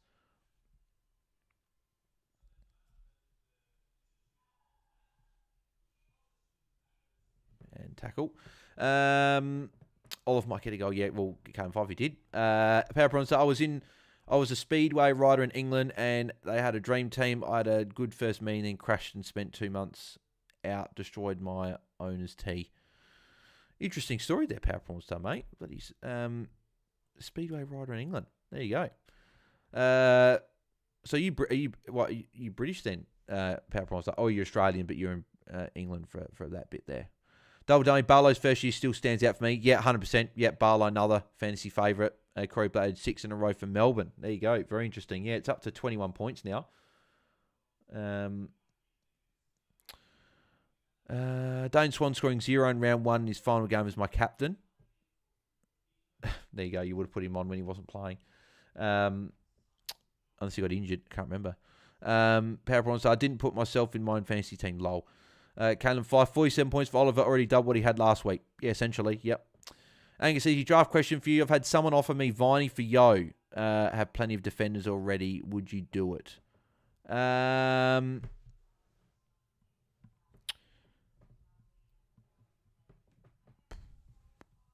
don't know. Viney's gone. You could potentially do it, because if you've got enough defenders already, Petrarca's out for the year, Viney might go well, but Yo's looked good last 2 weeks. That's a really tough one to answer. If you need a midfielder, you'd probably do it, but if you don't need any mids, you probably just keep Yo. I don't know, it's a tough one. Power Prawn Star, no, Speedway's big in Australia. You go to England to race pro on Aussie. Okay, yeah, cool. Yeah. Karen Shanahan, evening all. VC Neil, oops. Well, how you going, Karen? Hope you're going well. But yeah, Neil hasn't been too good tonight. I thought he'd get a tag tonight. I don't know if he's got a tag tonight, but I haven't seen much of him. So yeah. But yeah, as always, make sure you guys smash a like on the video. We're up to 16. So obviously, if we can get 50, that's obviously always the goal. But we don't have as many watching tonight than on the Saturday night. So if you guys want to smash like, that'd be fantastic. Make sure you subscribe, but I know most of you already are. And yeah, also, I haven't said tonight, but if you guys haven't yet, make sure you guys follow me on TikTok at BalzDT. We're closing towards 400 followers now, which is great. So you guys have been good over the past week following it. So if you guys haven't yet, we need 1,000 to start streaming on there. So obviously want to stream our watch-alongs and podcasts on there. So if you guys can help out, that would be a massive help. Probably the biggest thing you guys could do at the moment would be follow on TikTok. Yeah, very much appreciated. And as I said before, if you guys want to still ask a question for me on Q, then head over to Ask Me on Q, spelled qu.com/AFL Fantasy Fanatics. Neon 42 Supercoach. That's not awful. Still plenty of time to go. What's going on, Corey? What's going on in Supercoach? Because I got Gorn VC in Supercoach, so it'd be interesting to see what he's on. Cozzy Pickett. Another goal for Cozzy. So Brisbane got one, but Melbourne get it right back, so back to 21. Cozzy Pickett having a very, very good game. Very, very happy as a draft owner. 52. Okay, that's not bad. Still 3.5 minutes to go. 10 Goulden to see. Hope he goes okay, says Karen. Gorn 51, yeah. Power Prawns, oh no, that just answered the question before. So yeah, be very interesting to see the last few minutes this quarter. If Oliver's on to 51 now. Oliver's over the 50, so he has now essentially doubled his score. Zorko and Gorn into the 40s now. And I anticipate both will play the remainder of the quarter on the field. So hopefully there is still capabilities for them to get to 50s. If they can both get to 100s, that'd be good. I don't mind if they don't go massive, just because a lot of people got in VC, probably above me, and everyone owns both. So if both don't go massive, then I've probably got that advantage where I might have the extra VC into captain. And most people, I think the most common combo for VCs this week will be Gorn into Goulden or Zorko into Goulden. So having Goulden as VC is good. But then again, even if Goulden goes massive, I'm not going to benefit anyway, because I'll just take him as the VC if everyone's going captain. Go Pickett, says Anthony Beresford. Yeah, he's been very good so far in this game. I didn't think he'd be able to keep up all these shots, but he's had the same amount of shots in this quarter he did in the last quarter. He's kicked 2 goals, 1 in this quarter compared to 1 goal 2. So, yeah, Brisbane need to put someone onto him. And I'm surprised they haven't put someone as showing more attention, but Covsy's going very well. Karen, Neil was only on 20. He's lifted last part of the second quarter. Goulden into Walsh's don't have Gorn. Yeah, I like that, Anthony. I like Walsh as a captain option, and Walsh will be coming in for me if Bont is late out tomorrow. If Bont's out tomorrow, I'll have to hold Tom Powell, which will suck. But I'll go Bont to Sam Walsh. Just because I can't afford to be holding Primos. And annoying, because it would have been good trade Oliver instead of Powell, but unfortunately can't reverse that, and I wouldn't trade anyone outside of Oliver. So Van Rooyen, taken by Starcevic. Pepper on Star. My housemate gave me shit about ruining her team though. Jeez, how much money? Housemate, not housemaid. I was going to say housemaid. Like, far out. You've got a bit of money there, Power Prawn Star.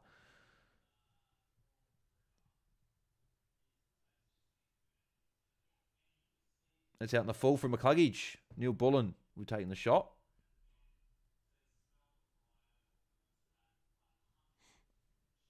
Oh, no. Petty will be taking the shot. Lol, no. Says Power Prawn Star. Corey Bays, do you reckon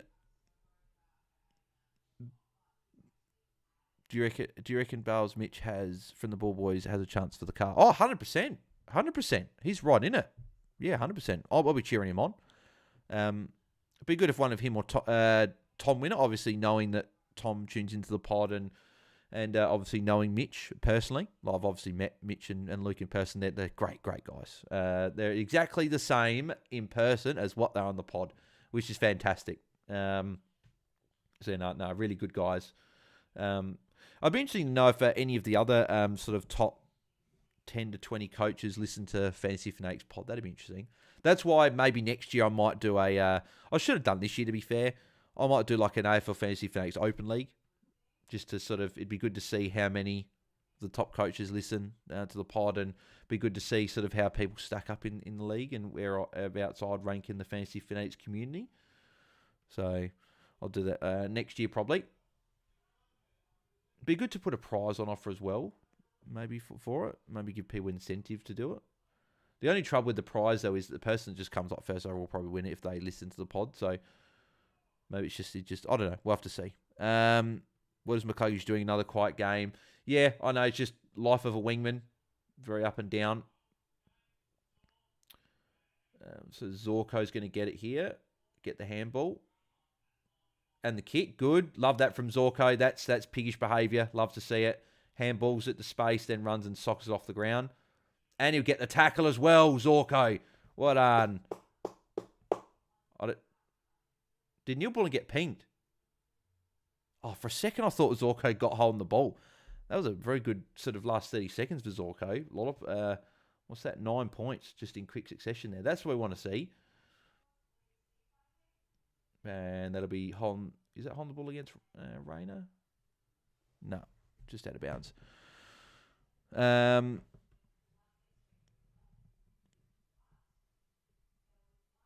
do we got here? Mitch's team's awesome. Tom should be expelled from the country. Oh no, mate, it's pretty cool story to hear Tom moving over from England to Australia, getting right into footy and loving it, watching 7 games a week, and then he's number one. It's pretty cool. And he really nice guy as well. Me and Tim were able to chat to him a bit before the pod and after, and yeah, really nice guy. So hopefully goes well. Maybe prize goes to highest rank without winning a hat. Oh, Angus, that's potentially a good one, because people that are in our league anyway that finish top 100 are going to get a hat anyway, and they'll enter it. So that's good. That's a good one. Yeah, I like that. Highest rank to highest. The only thing is that'll just be the highest ranked coach that's not in top 100, so it could be the person that's ranked 101st. So that's the only thing. Like to meet Tom and Mitch. Met Traders and Perth Crew last year, but they didn't attend the camp field. Karen Chan, what is going on with Oliver after last week? Thought he was gone. Yeah, no, exactly. Andrew, please do, and I would like to join it for next year. Yep, cool. A few people were interested in it, so might get around to doing that. So ideal placing is 101st. Yeah, exactly, Angus. Dunkley going to kill the last part of the season due to averages more with Ashcroft in the team. That's another good point as well. Dunkley does well with Ashcroft in the team. Melbourne, good, and they've got a decent run for the rest of the year. He's a cheaper price as well.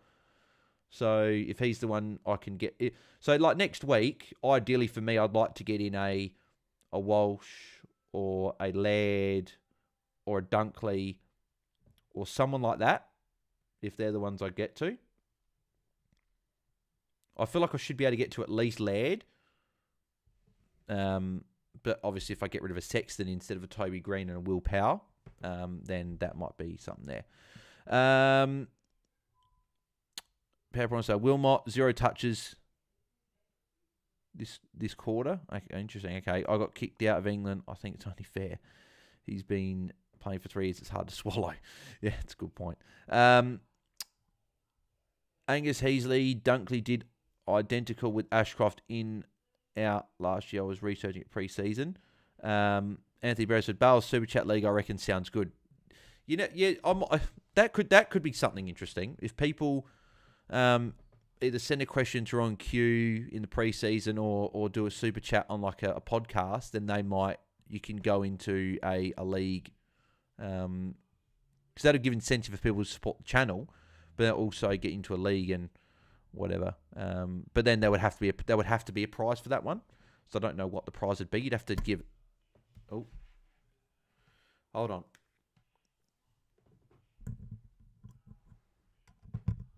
No, just unplug that cord there. Yeah, just had to be a prize that people would be interested in. Petty Water kick. Did he kick the goal? I honestly wasn't paying attention to it. I saw he took the mark. I just didn't see it. Did he kick the goal? Did he get a point? Did it make distance? I don't know. Maybe a charity thing, Bales. Yeah, potentially. Winner gets a pack of chips. Angus says Angus Heasley. Yep, yeah. Or maybe gets a free meal from me. I'm not sure. I might shout him a meal or something. Meet up with someone. I don't know.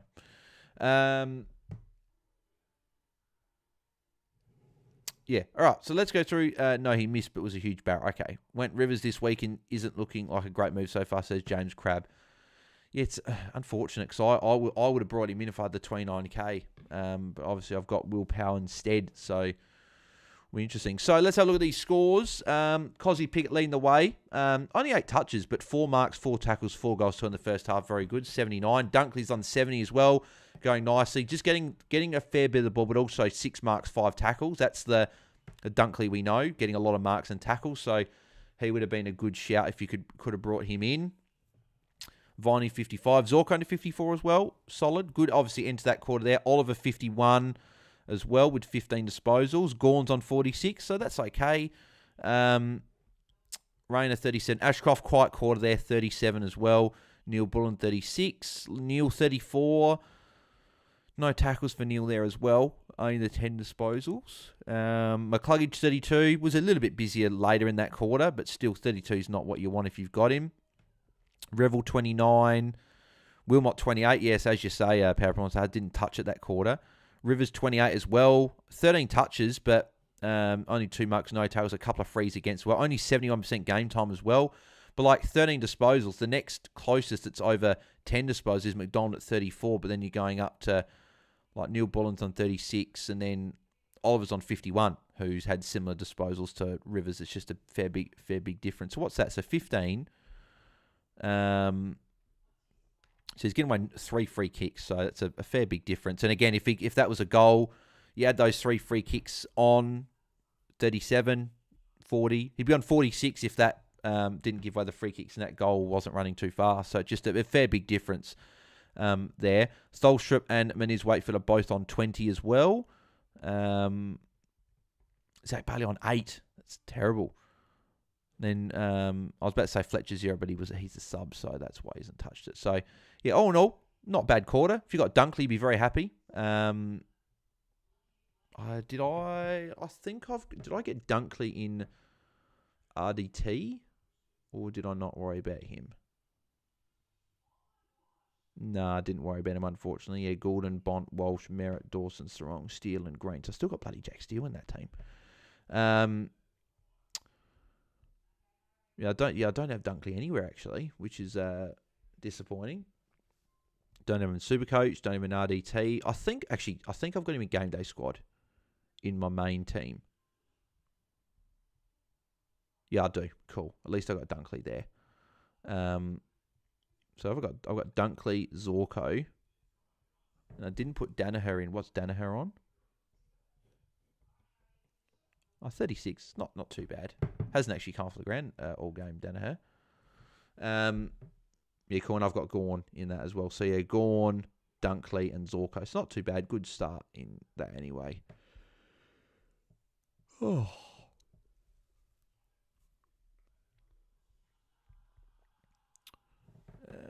Let's see. Have we got any followers on TikTok tonight?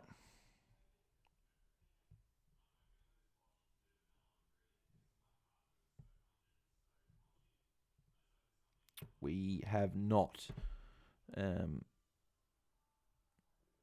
if you guys do want to help me out on TikTok and want to follow, I'm on 368. So we're trying to get to 1,000 to stream. So if anyone's got a TikTok account, or even if you can just make a TikTok account, even make a second one if you've got another email or whatever, and follow on there. Obviously, the more the better. So that'd be fantastic if you can do that. Flavour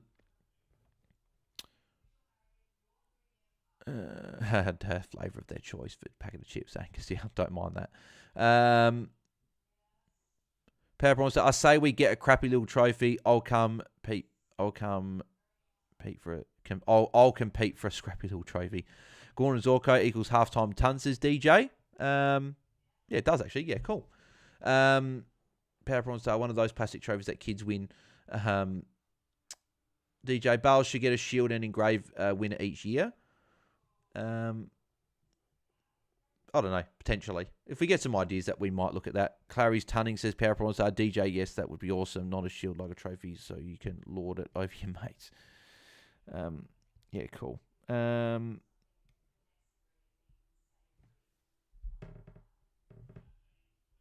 Thank you, James Crab. Thank you very much, mate, for the follow on TikTok there. There's the one. Right to 300.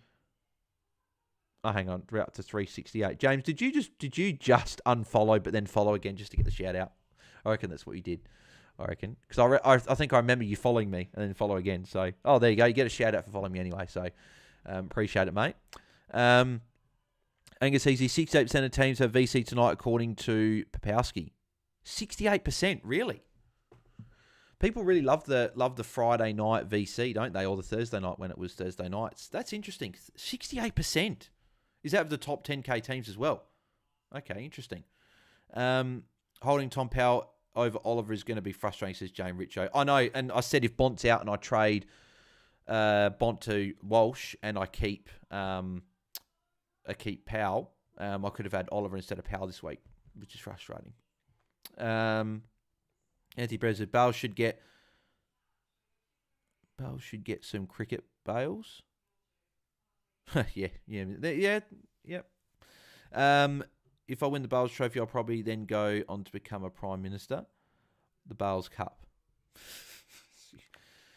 A few funny suggestions coming in the chat here. Karen Shanahan, I might be down a midfielder if Yo and Bont don't play. Have 5 emergency, but Walder and McCutcheon are not playing. Ouch. 34. Oh, there you go. So 34% have gone Gorn VC, 30% Zorko, 2% Dunkley, 0.6% Neil. Wow. Okay, that's really high. Yeah. Okay. Well, if both don't go big, then. But then again, a lot of people are going to have a Goulden captain anyway. So I've got Goulden VC. But if Goulden does this thing, then it just won't matter anyway. So, yeah, will be interesting. Oh, hang on. We do have someone that's followed. Darcy Blackburn. Thanks, mate. I'm assuming you're tuning into... Haven't seen a Darcy Blackburn name come up on the chat. But Darcy, mate, if you're watching, put it in the chat and let us know. But no, I appreciate the follow, mate. Up to 369 now. So appreciate that. And obviously, if people are following on TikTok, the other thing I'd sort of ask if you want to sort of support further is that the more likes that a video gets on there, it's actually a lot more relevant on TikTok. The more likes a video gets on there, the more views, obviously, the more it gets put out to everyone. So, yeah, if you guys do see a video on there and you enjoy it, then make sure you like. I'll probably do one after the stream. Actually, I'll do just a fantasy recap on this one like I did last week. The only difference I'll do for people that are following, I did a recap for all the games. It just took me too long. It took me too long to do recaps for every game on the Saturday because what are you getting? You're getting what? 2, 3, 5 games on the Saturday. It's harder to make 5 little videos. So I'll probably just make one video just as a recap for the whole day and just go through any sort of maybe the 4, 5, 6 sort of key players and talking points. So probably do that one there. We've got another follower. Thank you to Keat and Ablar. Keat and Ablar. Thank you very much for the follow as well. Up to 370 on there now. So appreciate that. If anyone else wants to do that, then make sure you do as well. I've been following your TikTok for a while. Thanks, Corey, mate. Very much appreciated. Appreciate you continue your support across all the socials, mate. So that's very much appreciated. So thank you for that. Lenny, any late adjustments for scores? Doesn't look like it. No. Gorn got one hit out added, so up to 47. Is that 27 hit outs? That's massive for a first half. 27 hit outs, but he's only had the 7 disposals. So it's just the disposals that are just meaning Gorn's ceiling isn't there. Because when Gorn has 40, 50 hit outs, that's when he puts up these ceiling scores, but he hasn't had a lot of the ball outside of that. Anthony Beresford, I'm not surprised. I've often changed VSIM for a Thursday or Friday night game knowing I'm busy Saturday. Sometimes, as I know, I can't check scores and make the required changes, but mainly the sugar hit. Yeah, it's a good point. Yeah, a lot of people are busy as well, so they just do Friday just for it being easier. Love the Friday VC sugar hit, but I had to go Goulden. And that's why I went Goulden as well. It was either Goulden, Gawn, or Zorko. If Campbell was named, I was going to go Zorko tonight into Goulden tomorrow, but luckily Campbell was dropped, so I'll go Goulden into Marshall for me this week. There is a play that if Bont was out, I would be very tempted to just forego the Goulden VC and go Marshall VC into Walsh, just because I want to attack that Marshall VC. But I don't know. I think I'll probably Goulden's just too good not to have as a VC. I think so. That's why I think I'd be keeping it there.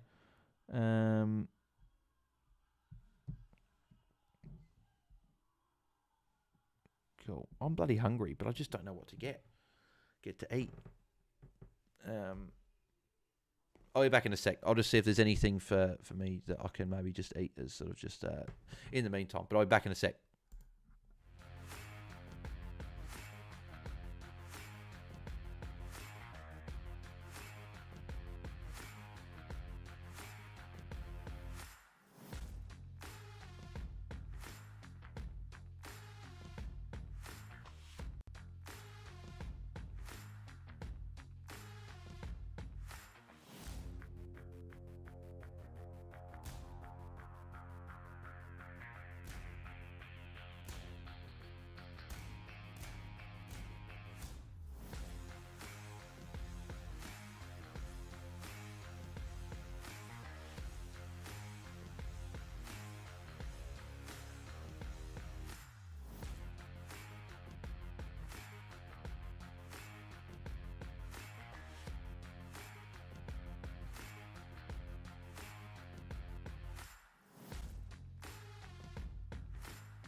Alrighty, I'm back. I wish that music would slightly fade out, not just as soon as I change from waiting room to here, it just stops. But anyway, I got a couple of muffins, like just like a little choc chip and banana muffin or whatever. Just like have that in time being. I got some like chicken, like I don't know if people in Adelaide you can get like chicken pop things, like popcorn chicken things at football. Just got some. I'll have some of those and some chippies after, just some homemade chips and then after for dinner. So when the watch along is done, I'll have those. Looking forward to that. We got some new sauce from Nando's last night. Garlic peronaise and like sweet chili jam. So really keen to try those with the chicken things. It'd be nice. I love my sauce. Walsh, an interesting choice. What's the weather going to be like? I'm not sure, actually. App says cold and showery for Sunday. Says double dummy. Yeah, well, I guess Walsh and Taranto were the two guys around that price. I was also looking at Nick Newman as well, but if it's meant to be a bit wet, then maybe not. Could bring my boy Lairdy back. I could bring him in if Bont was out. I just hope Bont's not, because I'd just rather get rid of Powell and Oliver this weekend. Just get rid of those two. Because if I don't, then I'm a week behind, because then next week I'll have to trade Powell out, which means I can't trade one of Green or... but then again, it's literally just Tom Powell or Will Powell out next week anyway, so... come on, Wilmot says Powerball. So Dirty Bird. No, so yeah, just homemade stuff tonight. Go on the footy tomorrow, so we'll be doing that. Be driving past that Cafe Villies, that like Villies pies and stuff in SA. I don't know if Villies is Villies Australia wide or just SA. I know Balfour's is SA, but I'm not sure about Villies. But they got really good chips and gravy, and you get like a pie on the side for like $12.50. It's like such a good combo. $12.50 for pie, chips, and gravy. It's great. Dirty Bird Juicy KFC. Yeah, I got that once. I didn't know what people were saying with Dirty Bird, like during the live show with Mitch and Luke on the Ball Boys. But then when they said KFC, I was like, fair enough, that's what it means. Corey Badledge, I don't want this to lose my AFLW fantasy hat as last did that. So doing my research due to Jaden's spreadsheet as want to go well, as my AFL fantasy team isn't going as good. Hopefully finish top 5K. Dirty Bird, damn diaper. Oh, Dirty Bertie. Yeah, I didn't actually see it. I just assumed it was Dirty Bird, but there you go. Not enough for pizza delivery. I tried, says Anthony Beresford. Pizza delivery is normally, if you get the pizza, it's normally $25, $30. It's about $10 delivery, mate. So, but no pizza tonight for me. That'll be might be another night potentially. Cheers, Buzz. Answering my question. Went with Dunkley and it's looking good, says Luka Doncic. No, mate, all good. Happy to help. Yeah. What was your question again? Yours was about. I think yours was going about. I think Luke, was yours about Bont or Dunkley? Was that your question? Going 1-2. And I think I said Dunkley because of the injury concern. Powell is so chumpy yet doesn't carve. Oh, wait, hang on. I can't see that because the thing's blocking it. Powell is so chumpy yet doesn't carve it up. Yeah, he looks good when he gets it. Dunkley or Sarong. Okay, yeah, cool. Yeah, because I said Dunkley this week, but he's also got a good rest of the year, but Sarong's got a really good run going for next week. Jordan Tran, what's for dinner tonight, Buzz? So I got some like popcorn chicken pop like frozen things cooked in the air fryer, really good. I know put a little bit of cheese on them and sort of do like cheesy chicken pop things and whatever, so they're normally really quite nice, and have some chibbies, homemade chips on the side, so looking forward to that. Some guy on Twitter accidentally VC in... Wait, what? Some guy on Twitter accidentally VC... I'm assuming you meant on Whitfield? Is that... Oh, no. Yeah, sorry. I actually put the VC on Wakefield, like Maniz Wakefield. Wow, okay, that's interesting. Spaced, I meant to VC Gorn, but I was too muddled with my trades to know, so I had captained him. Am I cooked? Hopefully not. Hopefully Gorn has a good second half. We're about to get on the way for the second half as well, which is good. So, any late updates for Zorko or Gorn? Zorko got that hit out taken away. Gorn got that hit out taken away again. And Zorko's still the same. Oliver's still the same. Dunkley's still the same. So everyone's still the same. But we're about to get on the way for the second half, which is good. What trades did you end up doing, Bales? So I've gone Tom Power to Will Power. So Power to Power. And going... I went Oliver to Rosie. But if Bont is out, I'll reverse the Power to Power trade and go Bont to probably Walsh at this stage. I have thought about Taranto. I just want to see it with Hopper in the team first. And Walsh is the guy, the midfielder that I had in my top 8 that I don't have. So I think my top 8, I had Goulden, who I've got, Merritt, who I've got, Bont, who I've got. But obviously if Bont's injured, I've got to get rid of him. Walsh at my number 4, I don't have. I then had Dawson at 5, who I've got. Sarong at 6, who I've got. Then I had Taranto and Treloar at 7 and 8, who I don't have. Dunkley plus 6. He's already hit the 75 that we want. Kicks it short to Zorko. But yeah, with Treloar, I think he could cop the Phillips tag this week, so I'm probably not going to go there this week. And then Taranto, I just want to sit with Hopper first, but I still think they'll be fine. Like obviously, Laird I could get as well and save a bit of cash for next week. But yeah, so a few options there. But yeah, hopefully it's just getting Will Powell and Rosie this week and Bont plays. And hopefully Bont just gets a 90 or an 80 for me, and that'll be okay because most people have got Bont. Cohen Lions need them to win. Yeah, I didn't realise actually last week because I haven't taken tips as seriously this year just because the comp that I'm normally in isn't doing it.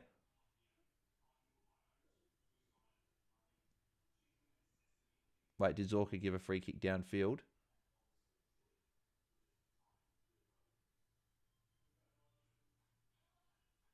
That's hopefully it's not a free kick.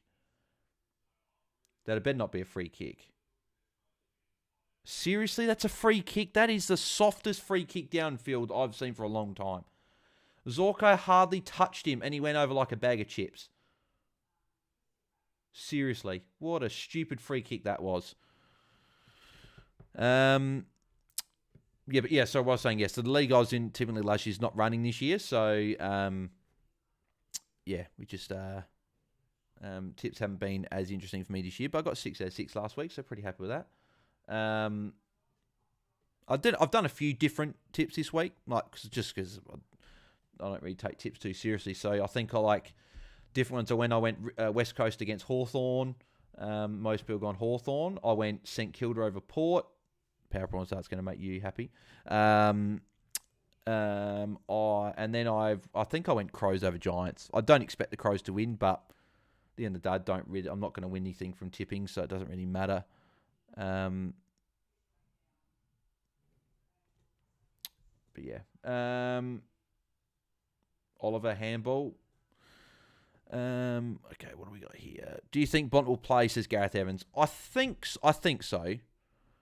If there was much for me, if he wasn't going to play, they probably would have named him out. And if they're not going to risk him. So if he was in any doubt, I think that he probably would have just not been named. But the fact that he's been named, I think it's more likely he plays. But there's obviously a chance he doesn't. He might wake up tomorrow and the back might not be great. But he did do the back on Tuesday, Wednesday. Had a few days to rest. He did the captain's run today. So I don't know. I think he'll play, but that might just be hopeful. But I don't know. Bont going 120 plus like Clary. Well, I hope he does. Tholship could get staging fine. Yeah, no, he might because that was very soft. That was, yeah, should never have been a free kick. Have you tipped Crows tomorrow, Bales? I'm doing well, but have Giants at the moment, says Anthony Beresford. Yeah, if you're doing well at tipping, you've got comps and stuff, and you're up there, I'd be going Giants. I still expect the Giants to win. I'm only going Crows just to something different. Maybe with Tex back in the team, no Sam Taylor, maybe the Crows, after the bye, have reassessed a few things. I don't know. But I still expect the Giants to win. Giants are that Crows bogey team as well. They've had a lot of wins against us lately. I can't remember last time Crows actually beat the Giants, to be honest.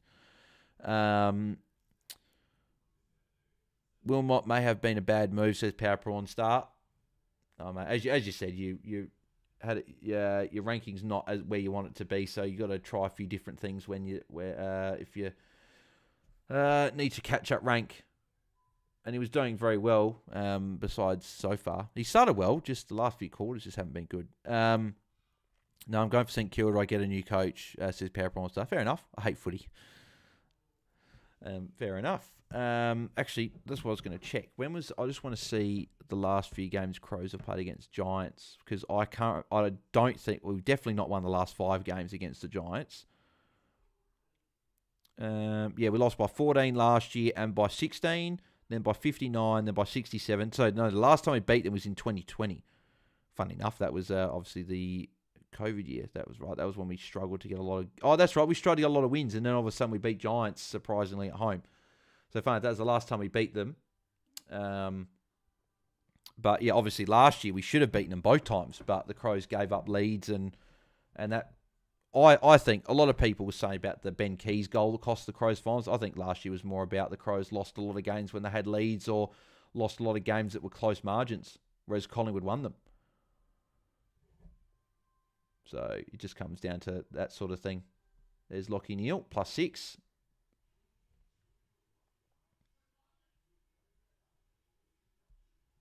Good score by Stephen May there. Neal might get another disposal if he keeps it in. Yep, handball. That'll be out of bounds.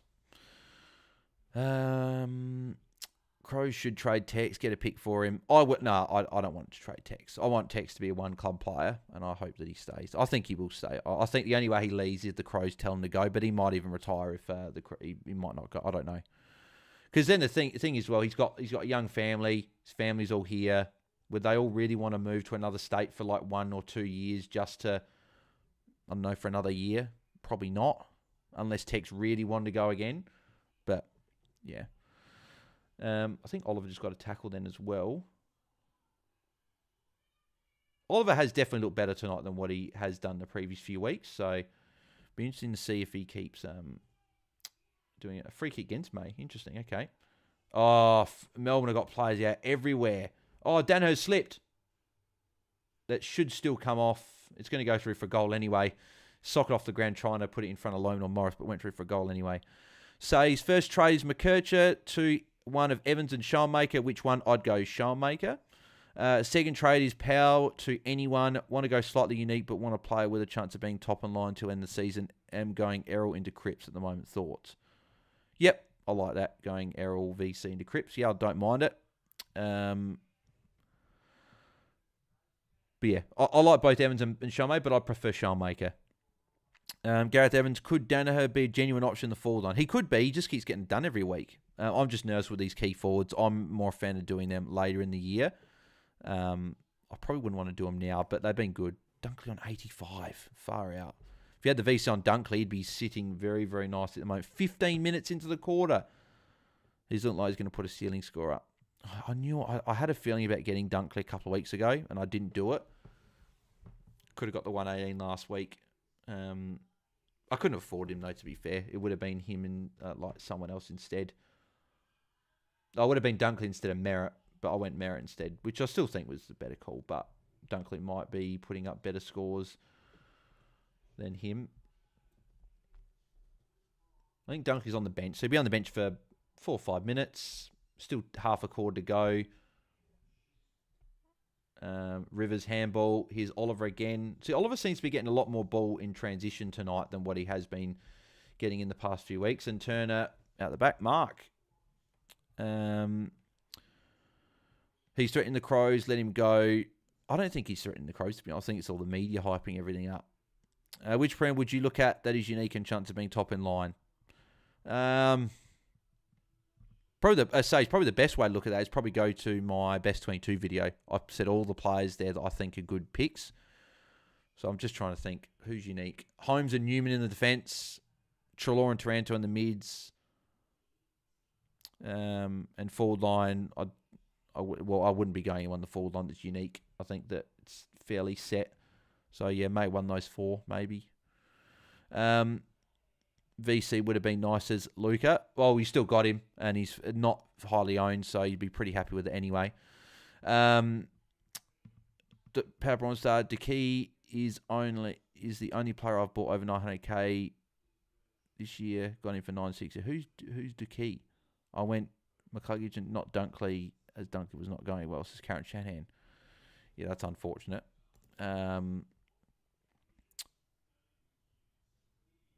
Oliver up to 66. That's absolute typical. 20 touches. Most touches on the ground. 4 clear of the next best, which is Neil/Viney/Dunkley. So that's, yep, typical. I don't have even Oliver anywhere. So, Dunkley is the only player bought over 900k. She's gone for 96k. Fair enough. Dunkley back on, says Corey. Yeah, bloody hell. I was hoping Dunkley might have started on the bench for a few extra minutes. There's another kick for Dunkley. So, see, now Dunkley's a little bit of an issue now. I don't really want him going too well from here. There's Archie holding the ball, so Andrew would be happy. Logan Morris kept it in actually very well. How about Brayshaw or Sarong with an amazing run coming up? I like Sarong. Brayshaw, not as much. He's been literally a couple of 140s and then mostly under 100, so...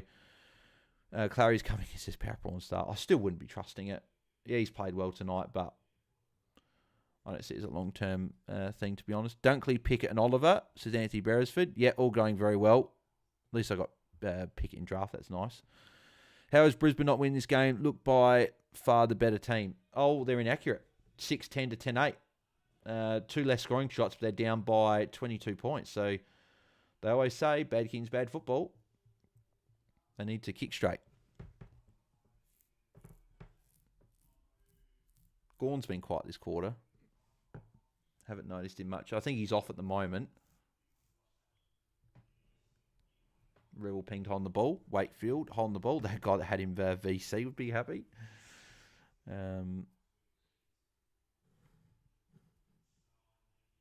Yeah, Oliver up to 6 yard. But see, Oliver, 21 disposals. This is a sort of Oliver that we've known for years. Just gets so much the ball. And it's the games he gets his marks and tackles is where he goes 120. But it'd be typical that the week that most people trade Oliver out, that he goes his first 100 in like 6 weeks. And Langdon. Brisbane just haven't been able to defend well tonight. Is McCurchy ever going to play a game? I have held him in hopes, says Karen. I think he should come back in within the next couple of weeks. So, says, what do you think the following will average the rest of the season? Sarong, maybe around 110, 108, I'll say. Treloar, actually, no, I'll go 110 because he's got a good run home. Treloar, probably 108. Holmes, 99. Taranto's the one I'm most unsure about. He could literally go 115 or 95. So in that case, I'll say 105. And Newman, I think Newman could go at 100 from here. So if you're going on that, Sarong's the pick, says, out of all of them. Bloody McKenna just went straight out to Zach Bailey. It was a crap kick, and it's gone out of bounds. You idiot. Kick short to Zorko. He was right there, you twit. Gordon got my moz delivered to him at halftime. Well, Power Prawn Star, mate. Don't do these mozzes. So Logan Morris has been subbed out. Jasper Fletcher into the game. Corey Bayes, Logan Morris subbed out. Yep. Gordon back on.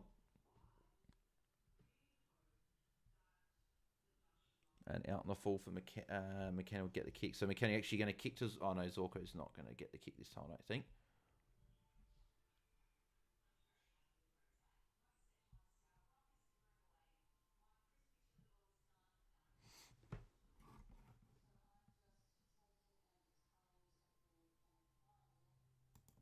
Jeez, I thought Gorn could have got a push in the back there. It looked like McKenna used his hands. But yeah, Gorn and Zorko just in the 50s at the moment. So hopefully they can get going soon. Ashcroft getting a bit busier in this quarter again. Had a quiet second, but looked better in this quarter. I'm looking forward to when Ashcroft is a premium for us. He looks like a very good player. And he seems like he'll have that game. Like he can get his marks, he can get his tackles. BT calling Ashcroft Loman. Hate him. I could see why you get it mixed up, but you'd think as a commentator, like, you don't see, like, Hutto and that getting many players mixed up. Every now and again, they might say a player wrong accidentally, but more often than not, most commentators get it right, but there are some commentators that get it wrong too much. So you sort of think, how have they got their job? Like, and then you look at Kelly Underwood, who can't even get team names right, and can't even get like years of when players are drafted right. So, I traded in Sicily and got his 137. Was I lucky, or is he going to play that role again as he's cheap? I've been very much on, unless Sicily is playing with 2 key defenders, I'm not looking at him. Just because if he's that, because at the moment they've only got Sam Frost. So he's essentially got to play more accountable most weeks. You got a 137 against Richmond, which is good. And I think he'll be solid enough. Like, you'll get some 90s and stuff and maybe pop for the odd 110, 120 score. But as a consistent option, I'm probably not looking at it until... If they name Ethan Phillips and there's him and Frost and he's the third tall, that'll make me much more interested. Because that's where he went and averaged 105, 110 or whatever it was last year. Dunkley tackle, that'll be holding the ball. So Dunkley's going to be near the ton already, which sucks. So that'll be 8 points. So he'll be on 96. Chips it to Leicester, and Leicester short to Zorko. Zorko, good kick to McCluggage there. Yeah, 96. Oliver up to 74 as well. Getting a couple of tackles in this quarter already. It's just typical that Oliver's going to go put up a bloody 100 when we all trade him. I wasn't as fussed in the first quarter when he was doing okay, but now it's getting a bit more frustrating because now it's like the score keeps climbing up. Anthony Beresford, I traded in. Oh no, I said that before. Says, what are your thoughts on Houston? Good run coming up. If you're going to bring him in, it's this week. I don't think he'd be top 6, but he could be someone. Dunkley number 1 target next week, says Angus. Yeah, potentially with a good run coming, it could be a good option. He's under 900k, so he's almost going to bottom out. He'll be someone that I look at potentially next week. Like it might be either if Sexton has a poor game, it might be Sexton to Dunkley potentially what I do, or something like that. I might do, but I might not quite be able to afford him. If I've got to trade one of if I've got to trade Toby Green or Will Powell because they're only in the 600s, I'll only be able to get up to potentially Laird at best. And there's Oliver plus 6 again. Like this is ridiculous. He's getting all this transition ball now in this game.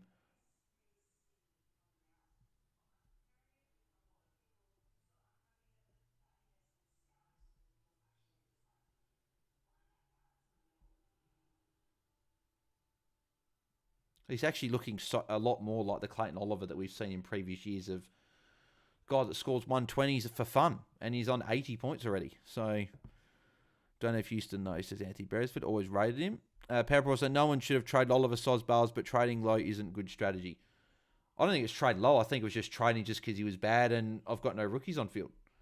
And I got Rosie anyway, so we'll see. But what's about Rosie will get tagged, and I'll lose points. This seems like that's going to be what happens, unfortunately. Oh, far out. Oh, what can you do? I'm going to have these muffins now. They've been sitting here for a little bit anyway, so...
There you go. It was nice. Chocolate chip muffin. Like that one. Pepperon he was low, like $1 million play under 700k. That's low. Love the pod, lol, soz. So, fair enough. We'll agree, disagree, mate. But no, I was happy to trade Oliver. Anthony Beresford, I watched last week and Salty Bales so you can understand people trading Oliver out. Yeah, it's a very good point. Thank you, Anthony. Appreciate that. Yep. Anyone that watched it last week would have known that he was gone for me. Luka Doncic, feel like Zork hasn't taken much kick-ins. Yeah, it's been Wilmot a bit more tonight. Zorko's still going okay. Archie up 56 more. And then Powerprawn Star, Cosy still flying. Maybe he's taken the mid-minutes. I don't think so. He's only had the 9 disposals. He's had a few CBAs, but it's more just he's had impact ahead of the ball. Zorko back on as well. He was on the bench for a little bit. And he'll get the tackle. Love it. One on Zorko. How are the muffins bars, Jordan? Says Jordan. Yeah, good, mate. The chocolate chip one was nice. I think Mum had some leftover ones from like netball team and stuff. So I thought, yeah, I'll have a couple. Nice. So I've had the banana ones already before, and they're quite nice. So I don't even know what. I think that they're just Coles brand. To be fair, I think they're just Coles brand muffins and banana muffins. So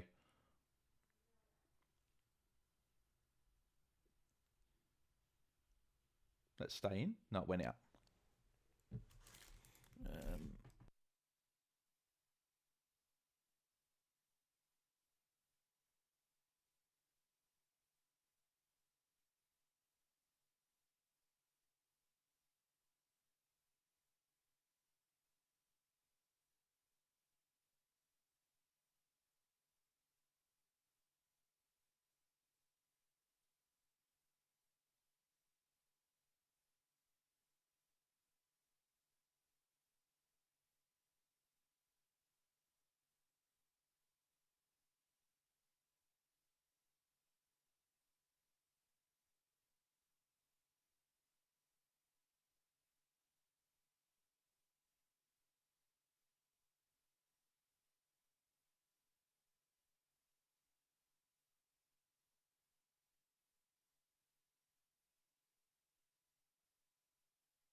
I love how Zorko does that. How if he doesn't have the ball and he can't get it, he'll just soccer it. Just take the meterage. Love it.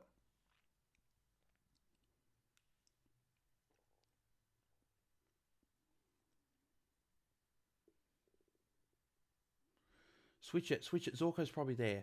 Oh.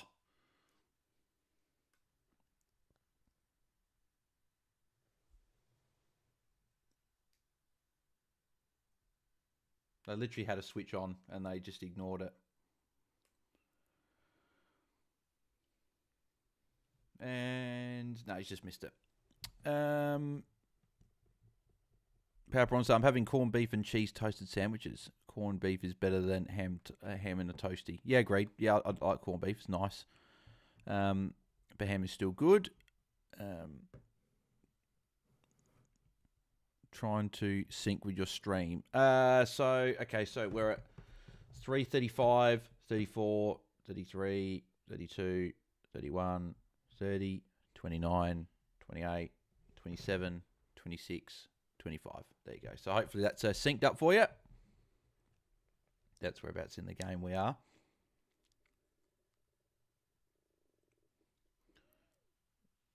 Zorko, no points there. Cool. All right, beautiful. That worked. Bit of a score update. 3 minutes 12 to go. Dunk is at 109. I have not noticed Dunkley in the last probably 4 or 5 minutes, but he's up at 109. That's crazy. 8 marks, 8 tackles. Could he get a triple double? Could he get the 10 marks, 10 tackles? And like be ridiculous.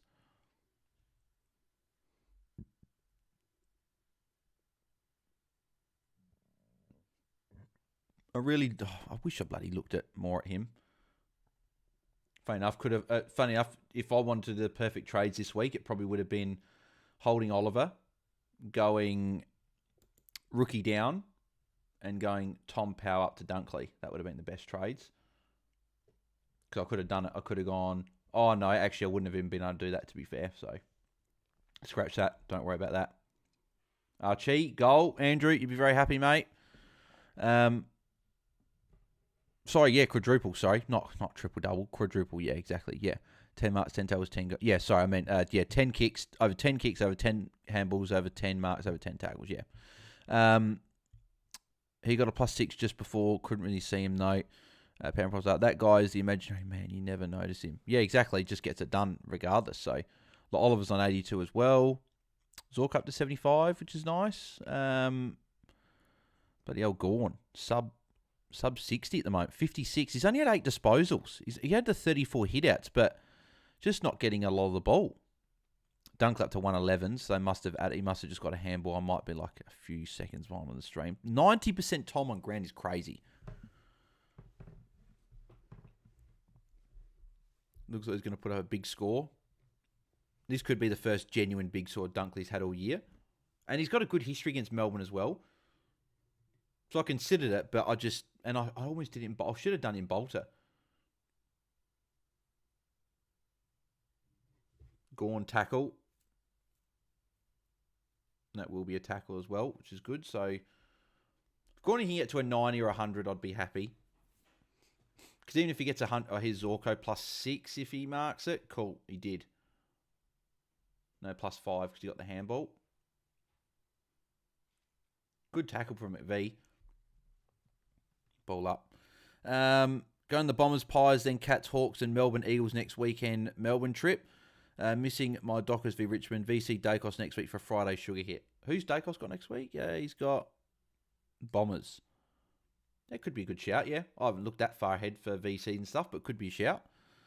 It was a tough matchup for Gorn. Yeah, it was. It's just he's had a good history against McInerney, that's all. Gorn has had a bad record at the Gabba. Yeah, I don't think he scored too well at the Gabba. That's a good point. I think people just thought maybe he might be able to do a bit better than the... I think he's on near 60. Brisbane just missed a number of handballs there. Cosy Pickett just gave the don't argue to Leicester. And Farage kicked a goal. That is one hell of a goal. Cosy Pickett is playing a game. Very good game from him. 5 goals. He's up over 90 points now. Zorka up to 80 as well. Gorn up to 60 with that tackle. Actually, no. Gorn didn't get credit with the tackle. Gorn should be credited with the tackle. They've missed that one. He definitely got a tackle there. That was 100% a tackle. He tackled the guy, dropped the ball, and it went into a congestion where a few players got the ball. So that has to be a tackle for mine. So he should be on 64. Bazorka on 80 is good. Just be good if I fired Dunkley. That'd be nice. Did his knee there last year. Says, yeah, that's a good point. Yeah, he did get injured like the first CBA. Gorn caught my Moz right in the beard. Gareth Evans, has Revel been subbed or something? No. Logan Morris got subbed, so Revel's still playing. Just hasn't been as good. So what happened to Petty? Oh, the ankle. Oh, that's about that. The ankle's actually gone outwards, not inwards. Gorn, good hit out to Oliver. Oliver got tackled by Dunkley though, so that'll be Dunkley tackle. That's 115. Moonboy, good day, legends. Good day, Moonboy, mate. Bit late, mate. Just keeping away from the ball. Yeah, Gareth. That's probably what he's doing. Guess who bought in Trelaw this week? Says Moonboy. I don't know, Moonboy. Who did bring in Trelaw? A few people did. I wonder if someone called Moonboy did. I wonder.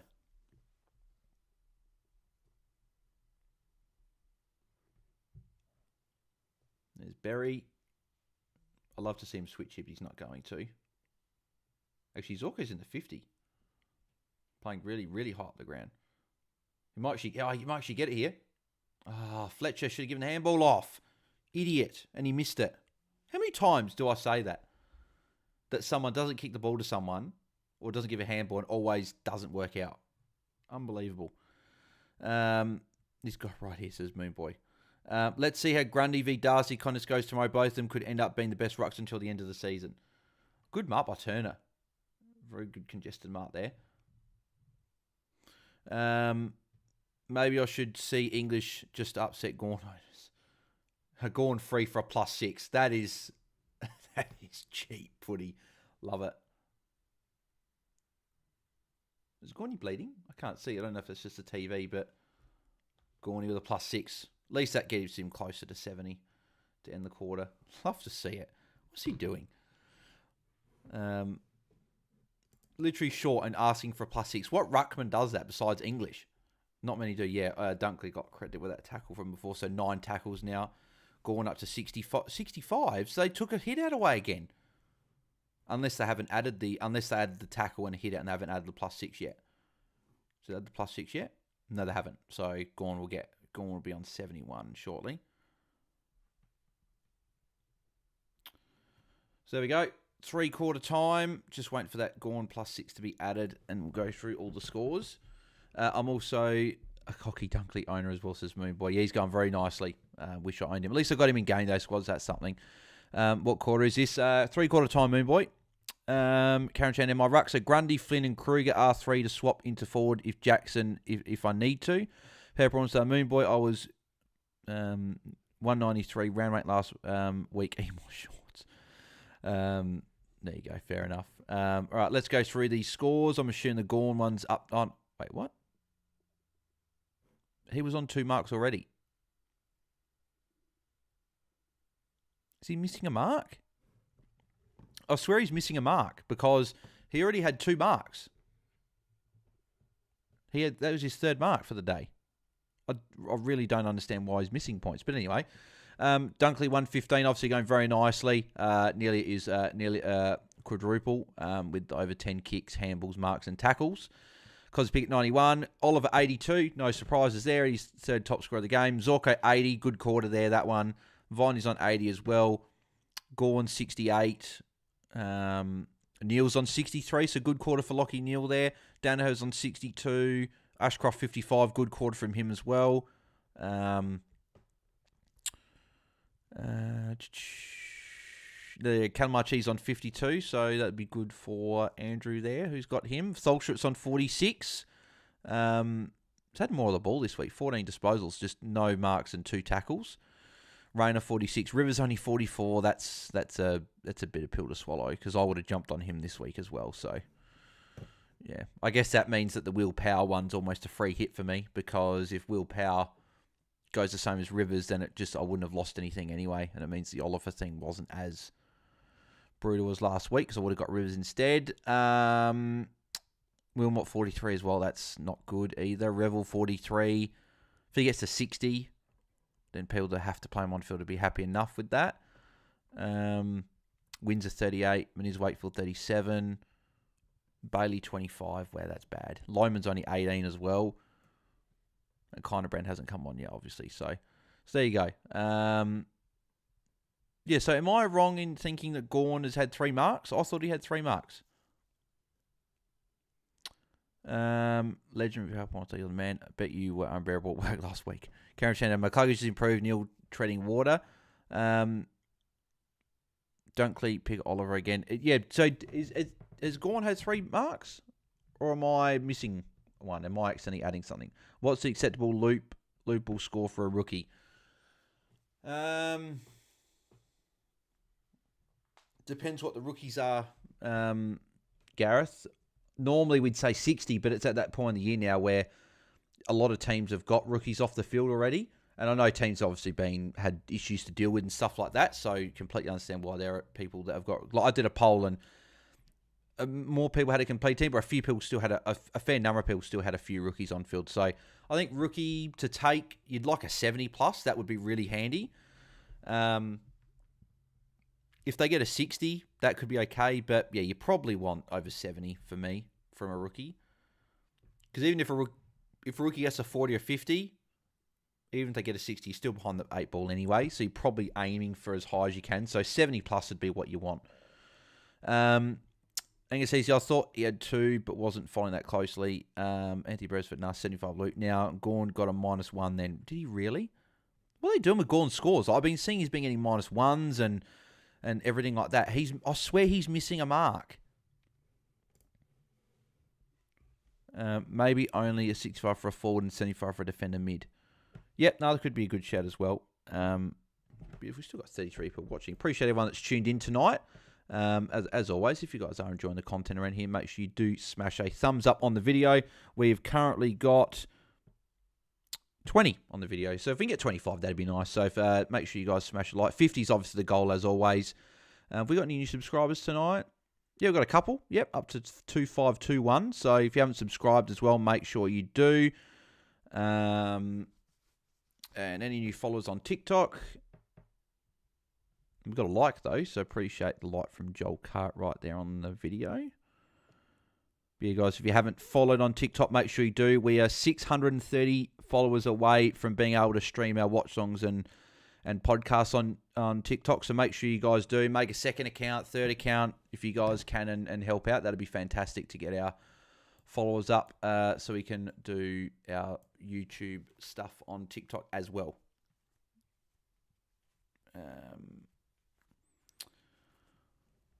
Moon Boy, this is the first season ever where I've got 2 rookies on field still, but have 19 of Bale's best 22 for the season. Just going for ceilings and what we'll get last 2, and we'll get the last 2 forwards off in the next few weeks. Yeah, fair enough. Cool. Well, I guess you got 19 of the best ones, and then there's just rookies instead of your Simpkins and guys like that people have got. So you might not be too far off. Actually, with that poll that I did, I did a poll on Twitter saying how many rookies and stuff people got on field. I'd be interested to see what people have got and what they voted for. So I did a poll, and I just said, curious to see how people's teams are looking at. If they've got 0 rookies completed team, 1 rookie, 2 rules, 3 rules, you got 45% have got a completed team. 39% have got a rookie left on field. 13% have got 2 rookies, and 3% have got 3+ rookies. So that's sort of, and that's from 621 votes. That's sort of showing how sort of what people are probably looking at there. So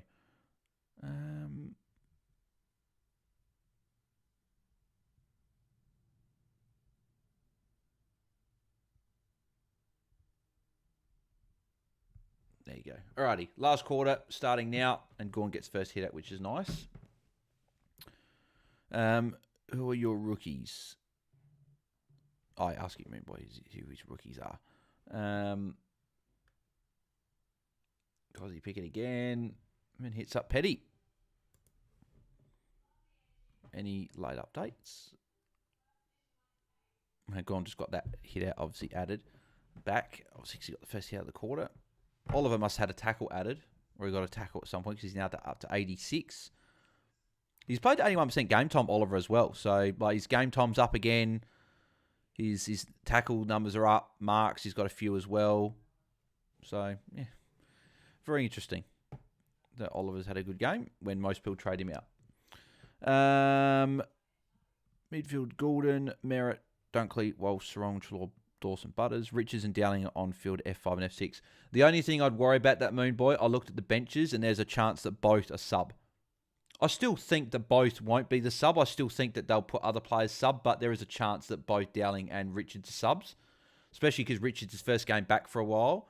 So that's the only flag I'd say with those two. So just make sure you've got pivot guys to maybe go to.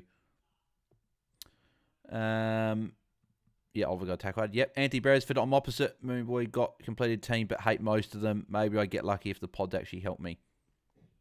So you guys, I'm just having a look at the 8. So if Brisbane lose this, and any of Giants, Geelong and Port win, which is likely a few of those will probably win, then they'll go even further ahead. They'll be a game and a half away from in front of Brisbane. Need 25-point quarter from Wilmot, says Power Prawn Star. Andrew says, between Andrew Brayshaw and Josh Dacos, who should I pick up next week? I probably wouldn't really want either, to be honest, because Brayshaw's been way too inconsistent and Dacos can go missing for a few weeks, even though he's been fairly consistent, so I wouldn't get either. Moonboy, oh God, hope not. What sucks is that I have Evans and Shaw on the bench at D7D, which I would love on field instead of. Yeah, hopefully they're not. Zorko mark. He'll get a +6 here. Cool. A good kick as well. Lohman missed it. Should have taken the mark there. Oliver will get nothing for that. I thought he might have got a handball there, but he didn't. Oh, not 15.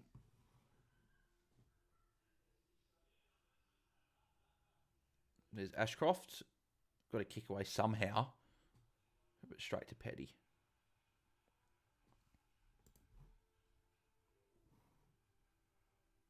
Zorko up to 89, which is nice as well.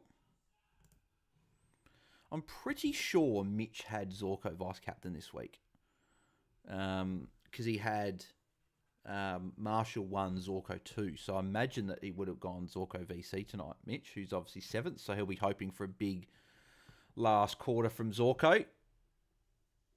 I think Mitch will be almost aiming for 120 from his VCs at this point. There's Dunkley with a kick. Dunkley, mate, you can slow down now. You've made Jonas happy with 115. You don't need to keep going. He will, though. He's on 118, obviously, now. Brayshaw's had a knee problem all season. That is now hopefully gone. Interesting, if that's the case. Powerbom's either complete team, but Wilmot and Powell in the back line and Horn Francis in the mids. Take a few weeks to move them on. Yeah, I guess the guys I probably want to move on at this point would be...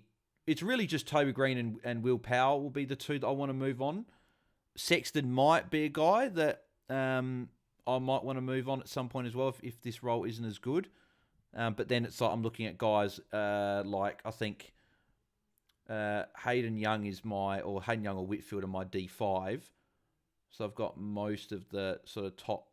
Oh, Luke Ryan could be someone, but I still think he'll be fine. Who else is there?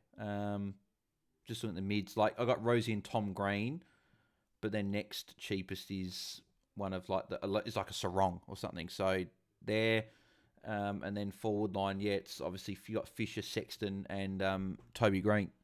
So it'll just be those three. But most of the other players I'm fairly happy with. So that's why I'm hoping this week I can have a good week, make up the 100 points back, or get most of that back from last week, and then we can push for the final. Because I'm just over 300 points, and there's Dunkley again. Far out, +6, just standing alone in the middle of the ground.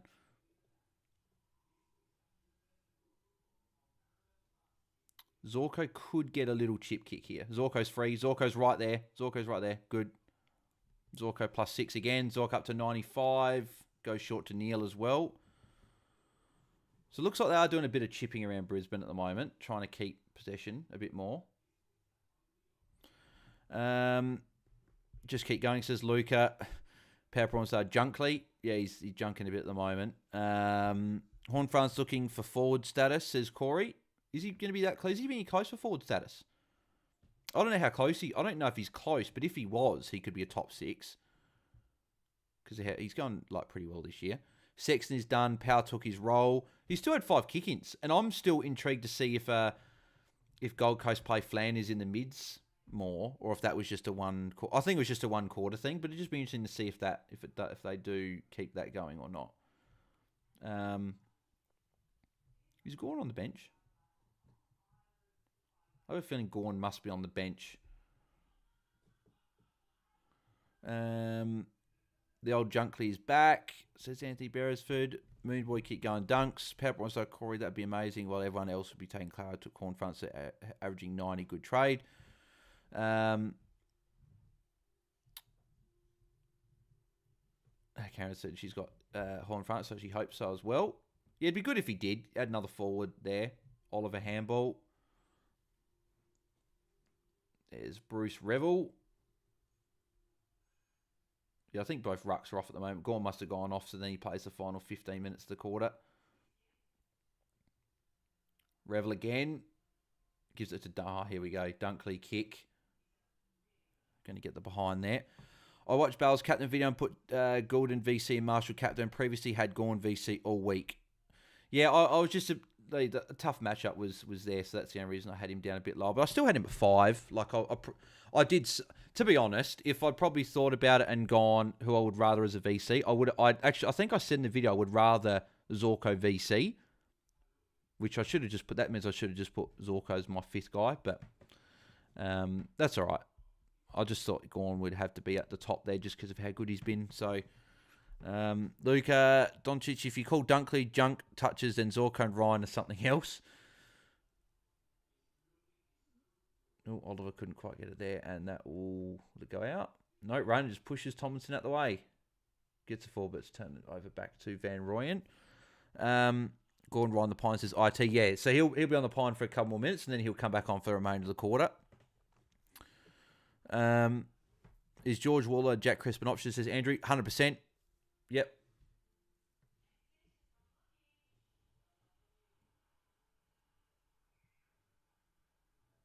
And there's Loman.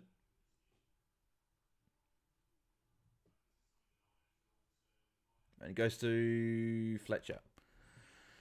I've had Hornfront since the buys. He's gone okay, but if he gets forward stats, that helps me massively, says Anthony Beresford. Yep, would be interesting to see if he does. Power All-Star Dosh Junkley, if you feel saying that. DJ, I thought I was the only one with Horn Francis. He's M8, but much bigger problems than upgrading him. Dunkley 133, says Corey. Yeah, far out. 133. He's had 9 marks, 9 tackles, and 27 disposals. And he's still got 13 and a bit minutes to go. Bloody hell, I should have got him in Bolter. I nearly did as well. Went Sheasel instead. Just to get that to get rid of Jordan Clark. Actually, no, I couldn't have got a mid, actually. No, that doesn't matter. I couldn't have got a mid anyway. That's why I didn't get Dunkley. Otherwise, I would have got him.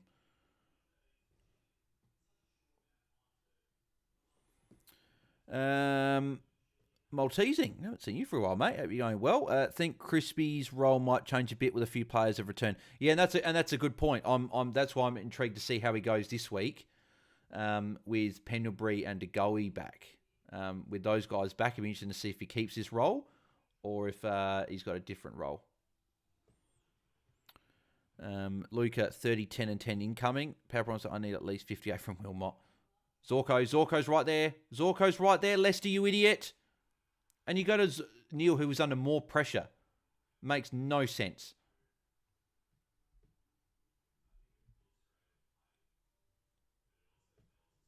Handball to Zorko, Revel. Revel, handball to Zorko. Frustrating. Ashcroft, that's not a good kick. See, Gorn's stuck on the bench now. Gorn's been on the bench for a while. So, again, someone said before about the Gabba being bad for people being stuck on the bench. It's just it's happening again. Need a ton from Zork. Says Moonboy. Double dummy. Would that be a triple-double? Triple-double-double? Gorn and Vine have been off for 6 minutes. Yep, it's bad. Melbourne should be making it a priority to get Gorn especially back on. So, don't know why he's been on there.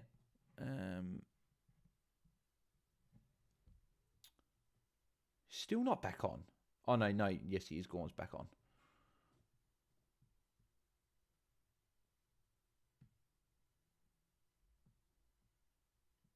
$12 points. Brisbane can definitely still win from here. Only 2 goals.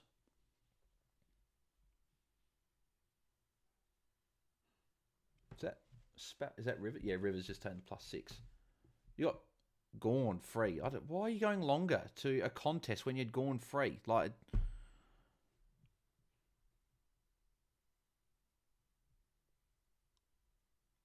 back to Joyce. Could Zorko get it here? That's Ashcroft. I feel Ashcroft's going to be a gun as a fantasy player. He's just going to roll back for some +6s. Zorko could get the next one here.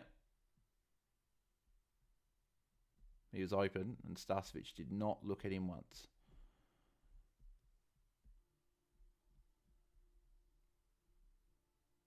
Oh, Archie, no, couldn't quite take the mark. Yeah, Rivers looks like he's moved more back to half back.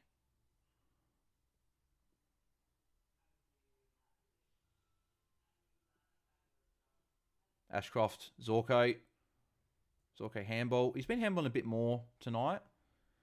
Revel +6. Revel's had a good sort of 5-10 minutes. He's been getting a few points. Danaher, he should try and run this all the way in because he's got players everywhere. Yeah, there you go. Unselfish play. Cameron, he dropped the mark. They needed to make that count. It's only 12 points. How can you stuff that up? You had 3 players in alone. Lockie Neal is in my team, but he's a gun. Love watching him. Andrew says Archie needs 45 more points. Power Prawn Star need Dunkley to get 2 goals for the quadruple double.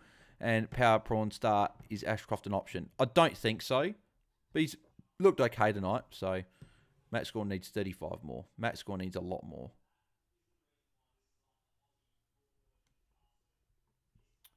Really needs 31 more just to at least be okay.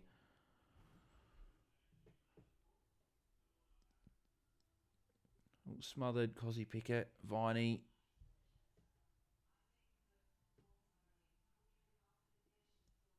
No, Brisbane definitely let one slip there. They could have easily kicked a goal.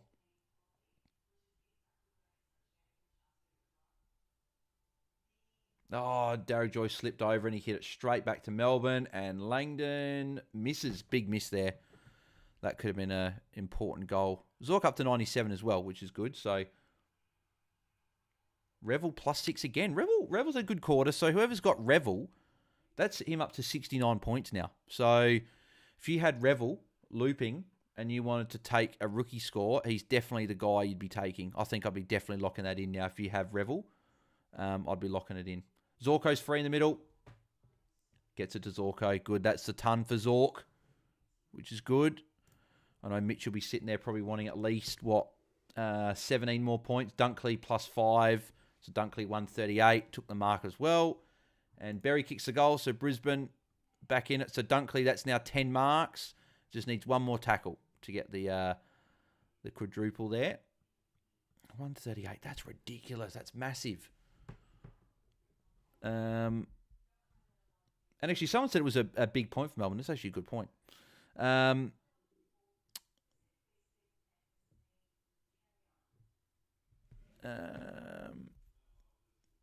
Moonboy Bales, what is the best fantasy sport to do in the AFL off-season? EPL, I'd love if you could do a guide video on how it works, etc. BBL Fantasy is probably the one. I've really enjoyed AFLW Fantasy the last 2 years. So I would say AFLW Fantasy would be the one I'd go to after this. And I'll still be doing the pod. I'll be doing the pod for the AFLW Fantasy season as well. I don't think Tim or Jordox will be doing it. But I'll still be doing all the content for the AFLW. It'll be with... I'll be doing the pod. It'll definitely be with Tom from Game Day Squad. Obviously, you guys would have all heard Tom last year. So I'm pretty sure he's up to doing it again. I've obviously got to recheck with him within the next maybe month or so to make sure he's good again. But we'll probably do that again. It won't be as much content as the AFL men's, but it'll just be what we did last year. It'll be the pre-lockout chat and the round review. Oliver for a goal. And he's missed it. Thought he might have kicked that one. Yeah, Brisbane, 9 goals, 18. Zorko short. Hit Zorko as well. Zorko getting a few +6s late. But yeah, the main other one that I do in the off-season is BBL Fantasy. Obviously, I love my NFL Fantasy as well. BBL I might do content for because that would sort of be like you do AFLW Fantasy first, then you go to... you got Zorko... Oh, I might go AFLW into BBL Fantasy, and then go back into men's. That's probably what I'll look at doing. Dunkley in the middle of the... No one is standing on Dunkley. For God's sake, someone stand on him. Like, he's just allowed to be in the centre of the ground, just marking, with no one there. And Zach Bailey got chased down. Good tackle there by Viney.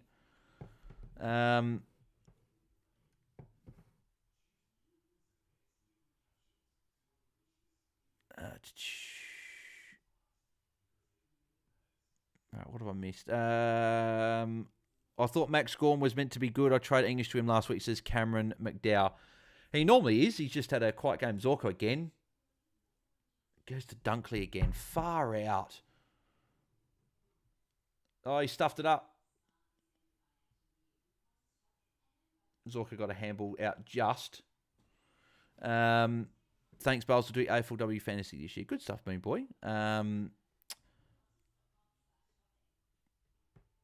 BBL Drizzy says Heasley. Gorn hit out to Zorko. Zorko racking up at the moment. Zorko be really closing in on 120 now. 115 now for Zork. Yep. 27 disposals, 9 marks, 4 tackles. He was the one I would have gone VC tonight. Yeah, Oliver's cracked the ton as well. We just need Gorn. Where's Gorn? 71. Like 9 disposals. He's had 39 hitouts, which is great, but not much outside the hitouts. Dunkley's on 149.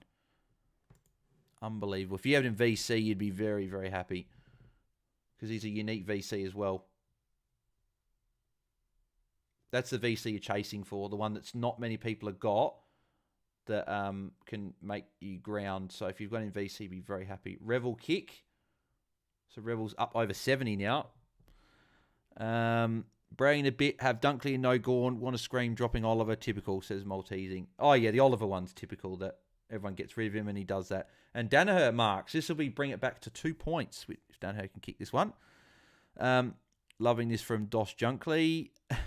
Clary has to come in. Maybe Horn fronts to Clary. I would not be doing that. Can't wait for it. Love AFLW. Can't wait for extra rookies this year. Yeah, it'll be good. Last year we didn't have many. With the draft not happening as much last year. IT says Clay Tunn. Moonboy, I wonder how many coaches trade Oliver this week. A lot. He was the most trade out player this week. Karen McDowell also trade Oliver out this week to Rosie also. Yeah, I did that exact trade. And Danaher's missed it. Needed to kick that. There's Meniz Wakefield. My Moz is firmly entrenched in the beard, says Power Prawn Star.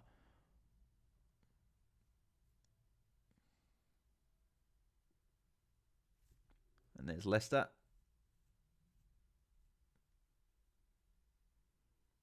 Gives it to McKenna. Back inside. Lohman. Mark. Got to make these chances count. 9 goals, 19. Going to be interesting who takes Bowers' spot this year, says Corey. Yeah, no, with no Bowers this year. And Stannett as well was going to be... I think Emro Driscoll could be a good shout. Especially with Stannett not there and no Bowers. Emro Driscoll's going to be more relied upon. So that could be a one. I think Dunkley has the capacity to be number 1 fantasy player one day. Says Angus. Yep, agree with that. And a goal for Brisbane. So 1 point now. But yeah, Dunkley 149. Massive score. I don't think Mitch would have gone. If Mitch went Dunkley, that would be funny. But Zorko 115. Mitch is probably going to... I'd probably take that now, 115. So Mitch doesn't have Dunkley, but when you look at the top coaches like Tom and that, they've got Dunkley. Yeah, Tom's got Dunkley. Didn't put the VC on him, though. Anyone around at the very, very top? Okay, so Luke's Dogs, who's second, doesn't have Dunkley. Third doesn't have Dunkley, so Ben. Fourth has got Dunkley, but no VC. But he's got the VC on Zorko. Fifth has not got Dunkley either, but VC on Zorko. Dunkley, another tackle. So there you go. That's the quadruple. When he got a handball as well. This is disgusting from Dunkley. Absolutely disgusting filth. There you go. 31 disposals, 12 marks, 10 tackles. 155 points. Bloody filth, that is. So yeah, a few of the top 5 don't have him, which is interesting. And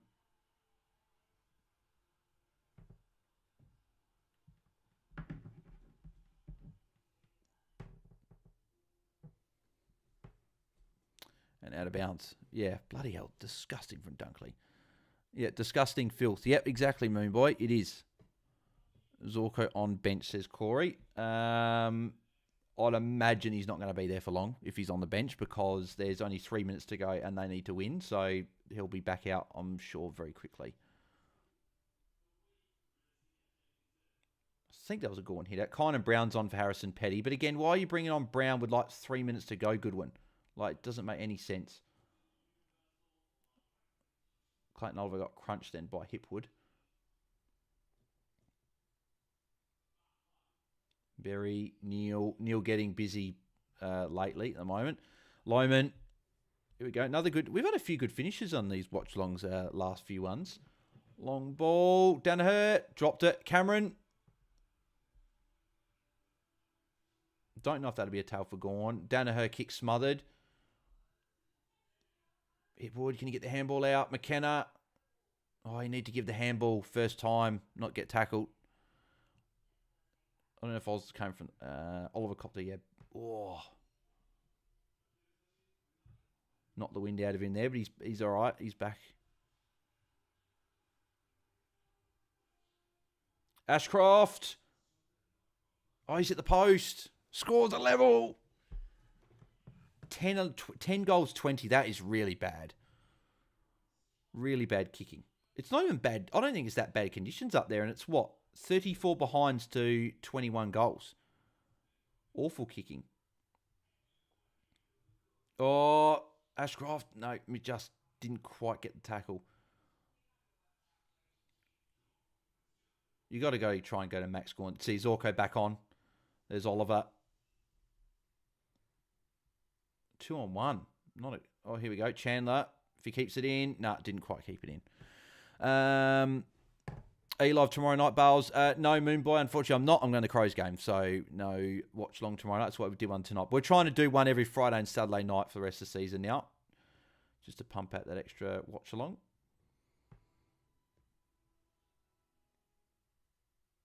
Dunkley, another kick. Dunkley, man. Come on. Just stop scoring. Oh, bang. That's Matt big hit. Ashcroft. Oh, nicely done. No, not a great kick. Lohman. So Revel's going to be on like 75. Very handy for those coaches that had him. Actually, I did have Revel on my bench in Bolter. There might be a play where I could potentially bring him on somehow, maybe. Oh, actually, no, I probably won't need to. Wilmot, his break-even says power prawn star. So Wilmot to Whitfield next week. There we go. Long ball. Danaher. No, not quite. Oh, is that deliberate? Oh, he's paid it deliberate. They have paid it. So McCluggage has got a chance to put them in front. And hopefully he does. You'd think from where he is, he's got to at least score a point, and they'll put them in front. Brown was game saver last week, says Angus. Wakefield played a good game so far, says Corey. How good would that have been? The Dogs have had a game earlier with 8 goals, 22. And he's kicked the goal. That's a great goal. So McCluggage kicks those sort of goals, but he doesn't kick ones directly in front. It's quite funny. But McCluggage puts Brisbane in front when it didn't look like they were going to win. Do a Sunday one instead, says Double Dummy. Probably not. I don't normally like doing the Sunday ones, just because they're all earlier. I like doing the night streams.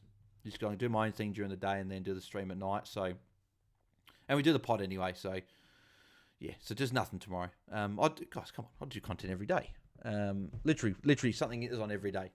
Sunday we do a round review. Monday team review. Tuesday Q&A. Wednesday trade talk. Thursday captains. Friday Q&A and sometimes and for the rest of your watch along, and then Saturday watch along.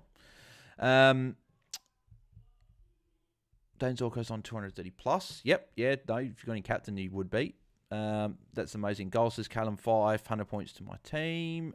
Feck Melbourne says Power Prawn Star. Dunkley should be given his flowers, and McCluggage has had a massive turnaround for quarter time, says Angus Heasley. But yeah, so Rivers, can they get it forward for Melbourne? Oh, Fritsch, you selfish prick. Selfish. I don't like him. Absolutely selfish prick. Never gives it off. Absolutely selfish.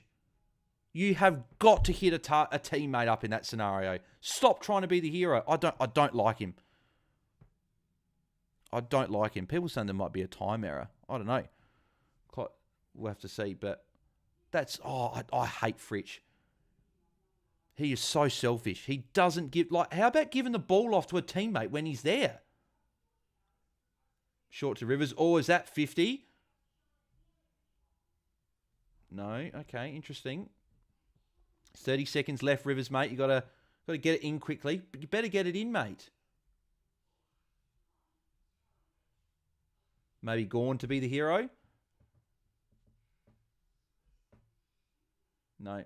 Where's Gawn? Charlie Cameron handballing away. 11 seconds, 10 seconds. They got to get it in, Melbourne. If it's going to be anything. Dunkley's there.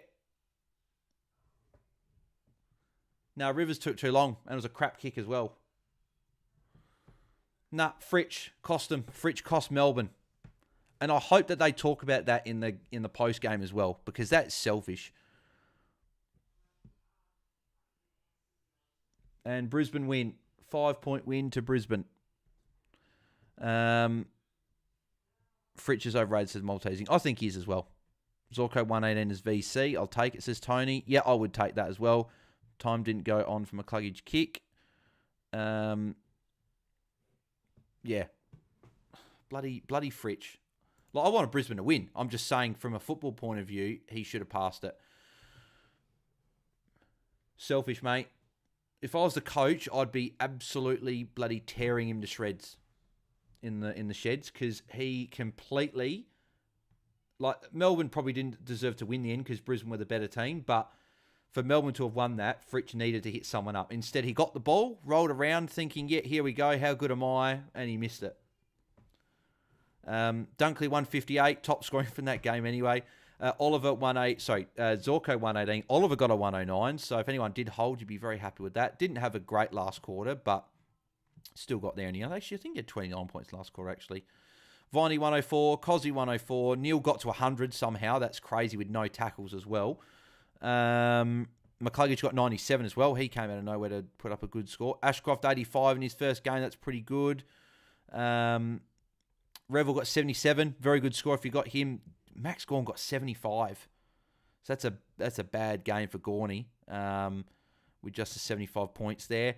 Trent Rivers only 62. That's not great. Wilmot 58.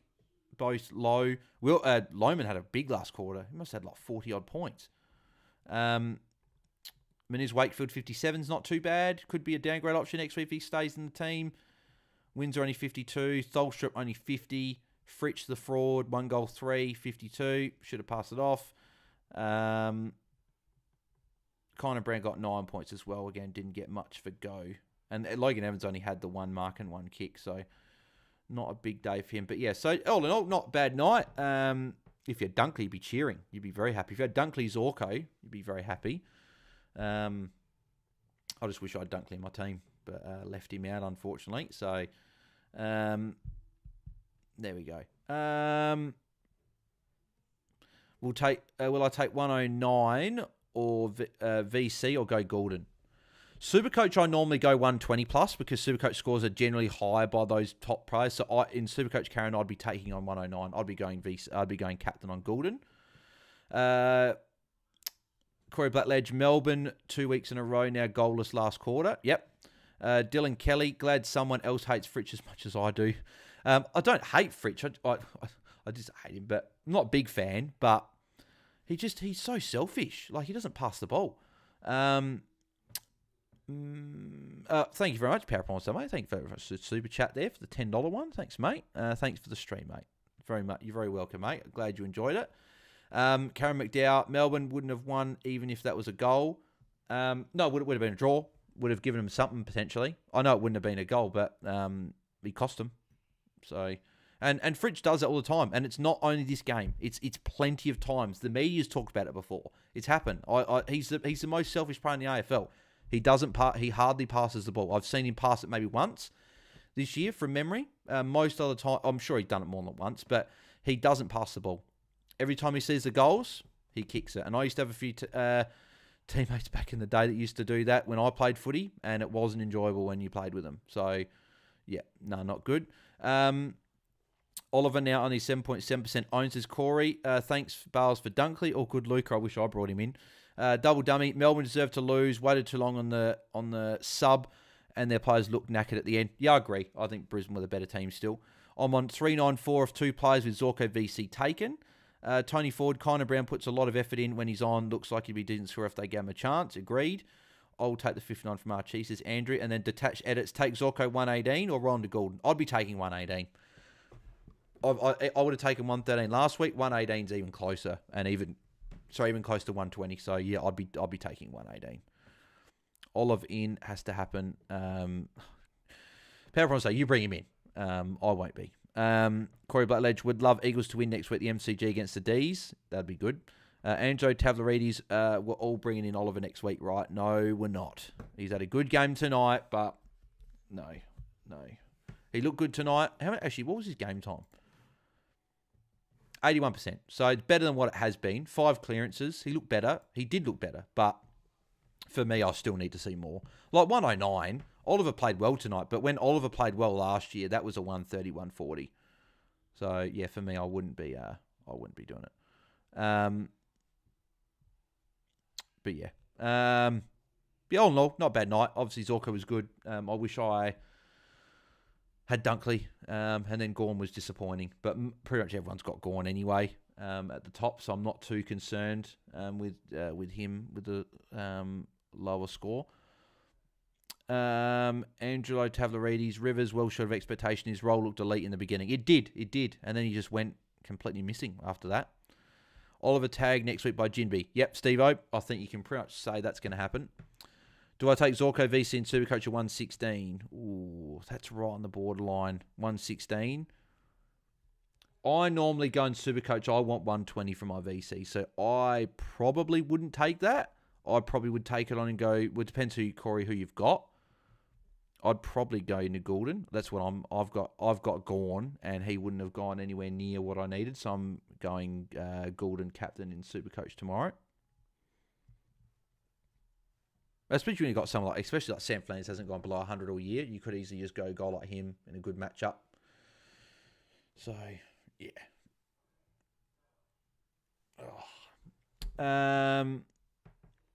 As have Marshall, Houston, but I don't have Goulden in Supercoach. Do you have Marshall in Supercoach? If you had Marshall, I'd go Marshall.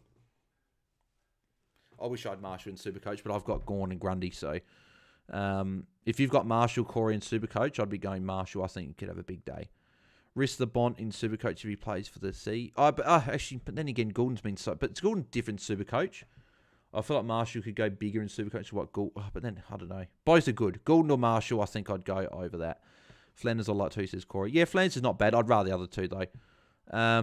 Risk the Bont in Supercoach if he plays for the captaincy. No, double dummy. I wouldn't be doing that. I'd just be, if Bont goes well and he plays, I'd just be happy with that. I wouldn't be risking any VCs or captains on him this week. Yeah, I'd be looking at someone else. Do we take Zorko Vice, says Nerman Berdar. Yes, I would. Yep, 118. I think you lock that in. 118 points is a good score. If you look at everyone's average, the highest averaging player is 119 for the season. More often than not, it means that players aren't consistently hitting that ceiling. I'm normally 110 plus. I'd take, and 115 I'm pretty much definitely taking, and 118 it's only 2 points less than 120, so I think you're taking it and locking it in. So I would be. Yeah, I'd be taking that. Power Prawn Star, one last one. Houston's captain with Goulden as VC. You could, Power Prawn Star, you're looking to move up, so you go Goulden VC. If he fails, then you just go into Houston captain. So if you want something a bit unique and a bit different, you could go that against the Saints. So that's something you could do. Alrighty, well, I think that might be where we do call it, because I'll record that short TikTok video recapping the scores from tonight. But as I said before, if you guys haven't followed on TikTok, make sure you do. And if you guys do follow on TikTok, make sure you do leave a like on the video, because it does actually help out, get the videos and help them go viral, as they say. So obviously the more people that see it, the more people to get to follow, the quicker we can do our streams and stuff on TikTok. So, and then the off season, there might even be more stuff. You know, we might do gaming and stuff. Who knows? But yeah, if you guys have got any other questions as well, then make sure you hit me up at askmeonq.com/AFL Fantasy Fanatics. I'll be answering questions there tonight. So if you've got any trade questions and you want to help support the channel as well, I can answer those for you and get them to you by the morning. I'll answer them literally tonight. So they'll be ready for you either tonight or tomorrow morning, and help with any trade questions, draft questions, captain, vice captain questions, team dependent questions. You can send your whole team through, and you get an audio response. So I'll record like a minute or two sort of audio thing for you, saying what I would do with your question and stuff like that. So if you guys want to hit that up, the link's not in the description, but it's in the description, all the podcasts, all the other videos, but it is just askmeonq.com/AFL Fantasy Fanatics, and Q is spelt QU. So there you go. Good night, legends. Have a great weekend. Thanks, Moon Boy. Anthony Beresford, well done, Bales. Thanks, mate. Thank you, Anthony, mate. Cameron Shannon, thanks, Bales. Great watch song. Not as dramatic as last one with Oliver tanking. Yep, agreed. Cheers, Bales. Have a good one, says Luca. No, thanks, mate. Very much appreciated, guys, those kind messages there. But yeah, make sure you smash a like on the video. Subscribe to the channel if you haven't already. Check out our pre-lockout chat that was up before this, and all that good stuff there. And yeah, no watch song tomorrow night. I'll be at the Crows game, so we'll be live for our our round review next week. Round review on Sunday, reviewing the round. And yeah, we'll be doing all that good stuff. But yeah, none tomorrow. But we'll be back next Saturday night, because I don't think Crows are playing next Saturday night. So cool. Alrighty. Thanks, guys, tuning in. Obviously, TikTok, Q, if you want to do all that good stuff for me, that'd be fantastic. But yeah, thanks, guys, for tuning in, and we'll catch you guys in the next watch along. So I'm out. Cheers.